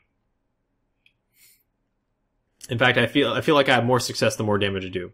So I feel like this gank Hyperion has been pretty promising, even though I haven't gotten into that many good fights with it.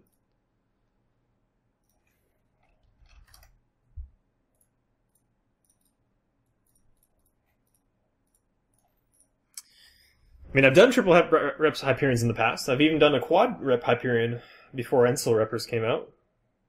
I was doing station camping stuff against a group over in Molten Heath when I used to live back there. Quad rep Hyperion's very fun. Your HP goes like whoop, whoop, whoop, whoop. It's kind of like an Incursus with dual rep. It's pretty ridiculous. It's honestly very terrifying. With that quad rep Hyperion, I ended up engaging a dude, and then they undocked like 2 carriers and a battleship and something else. And I managed to dock in, I don't know, like half hull or something like that, but my HP was just bouncing like a wild thing. Pretty nutty. Yeah, I think on the quadra pipe I had 3 cap boosters, 4 reps, double energize adaptive, damage control. Just scram web, no prop. Just completely station camping bullshit. Oh man, it was a lot of fun to play with.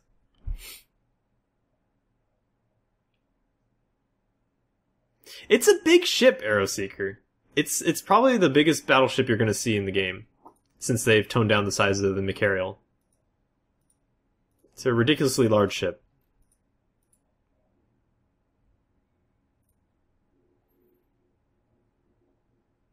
Yeah, the good old Molten Heath days. Yep. Yep.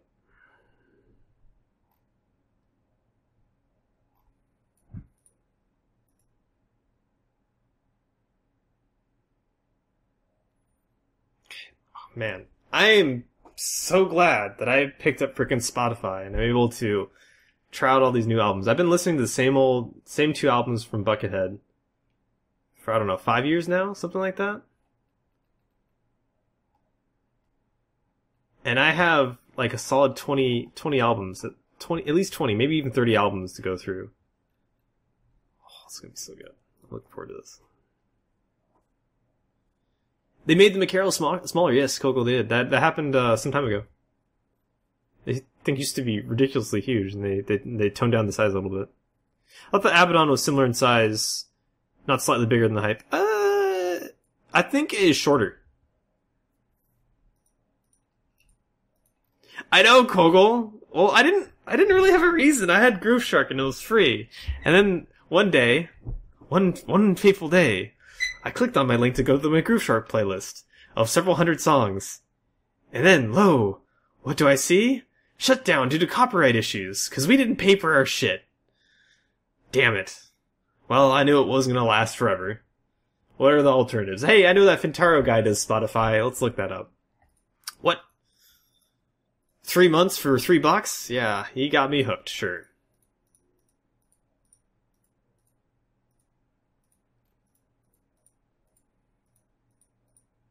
You've seen Buckethead in concert twice so far. Oh, nice. Where'd you see them in concert? It's been a long time since I've gone to a music concert. The last one I had been to was seeing The Cure. That was amazing. Holy shit. Those guys are old, but they know how to rock out.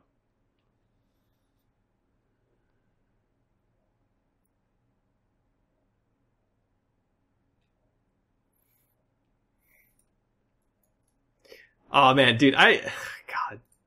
Sea Junkie, stop reminding me of what my game used to be, what my EVE experience used to be. I missed those days so much. The battle cruiser battleship metagame. Oh my god. Having all the humblest guys running around their BC gang, and then occasionally having the gunpoint guys doing their stuff. Oh yeah, it was just exactly as you said, kitchen sink shit all over the place. Those are fun times. In Austin at La Zona Rosa. Awesome show, nice.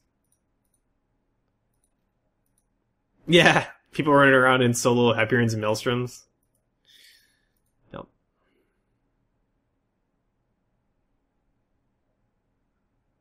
Yeah, dude, Kogel. Yeah, I've been doing that. I've been doing it with my work phone. I haven't been yelled at for data usage yet. It's gonna happen at some point very soon. So I've been using the Spotify whenever I'm running around or whenever I'm commuting.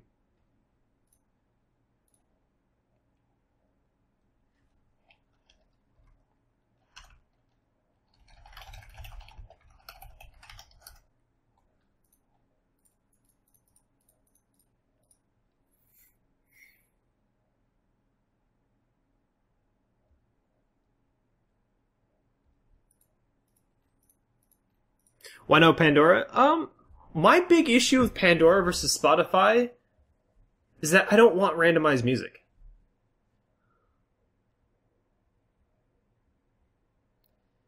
Pandora and Spotify would take up data. Yes, they'll take up data. But yeah, like Coco says, you can actually load up a whole bunch of songs on Spotify. I don't know if Pandora can do that.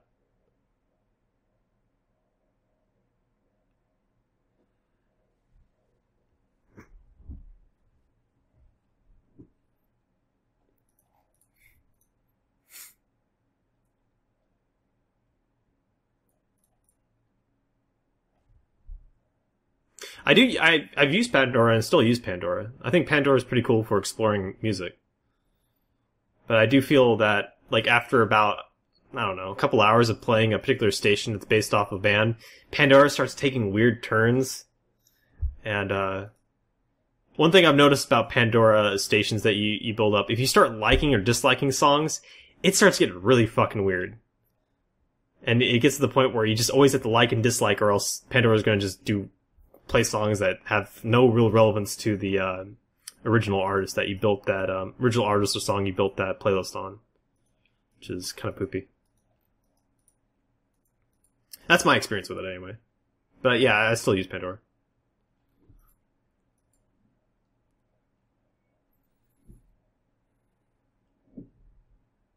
Yeah, I mean, you have the thumb up and down thing to tweak it. I've noticed that pretty much I have to, like, you do that, more or less have to do that for every song, and I really dislike that.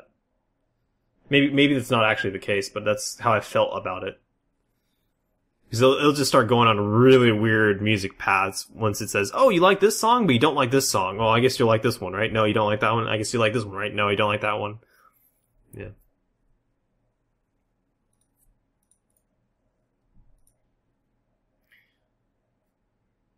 Oh, nice. Very nice card. What level of D&D set was it?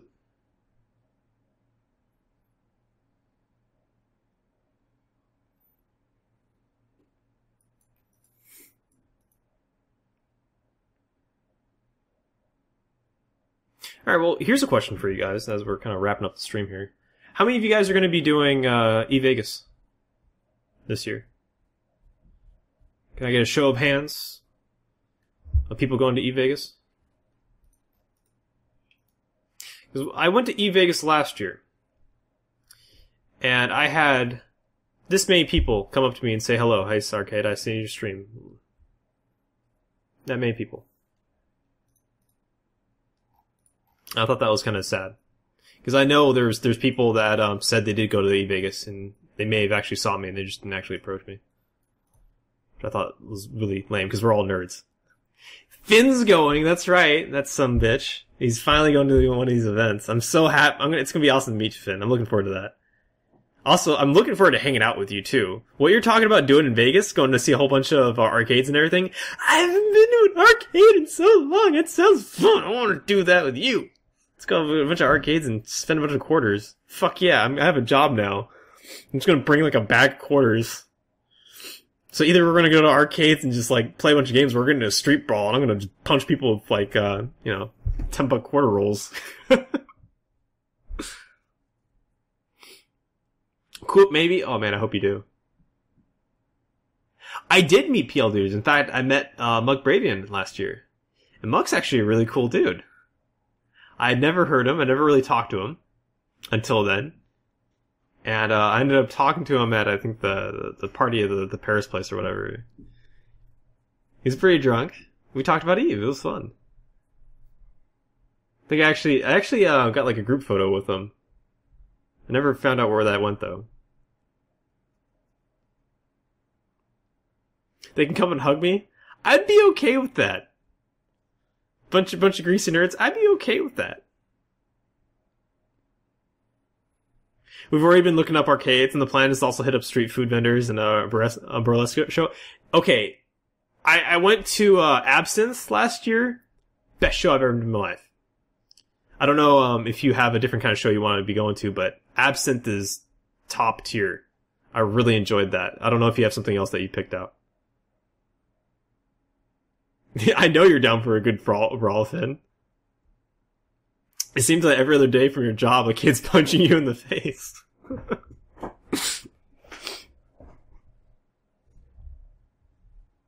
I have your back, sorry, Kogel. I was surprised, Kogel, when Cal told me that you did fighting stuff, you did MMA stuff. I never heard that. You don't get to hear that when I hear your voice. I just think of you a goofball, dude. I don't think of you a goofball that's gonna like make like a living punching people in the face. Oh god, Finn. You know the problem with that, Finn, is that your beard is gonna touch me, and it's gonna realize that there's so much more potential, and it's gonna slide off your face and slide onto me, and then I'm just gonna have this bitchin' freaking goatee, and you're gonna be like nude, and then you're gonna drop to your knees and say, "Why have you forsaken me?" And then I'll be really good at the game because I'll have a beard. Maybe I can take a photo again. You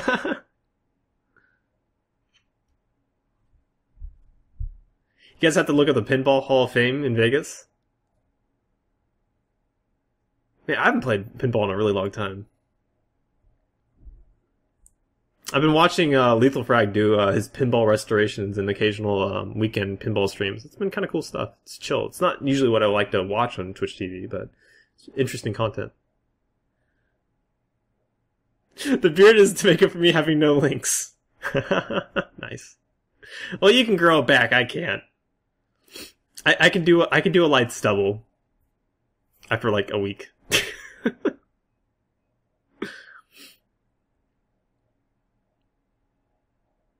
All right, guys. Actually, Finn, now that you're here, sir, you're going to be doing your scary stream stuff, right? I believe you said you're going to be doing scary games tonight.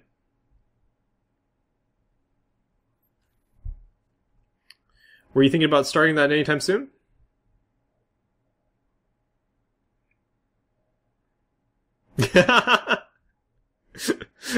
Kogel, I'm not going to discriminate. If someone's going to, like, lend me some beard so I can be good at EVE Online, I'll take it. I'll metagame the shit out of this. Let's do it. Awesome. All right. Well, again, guys, I'm about done here.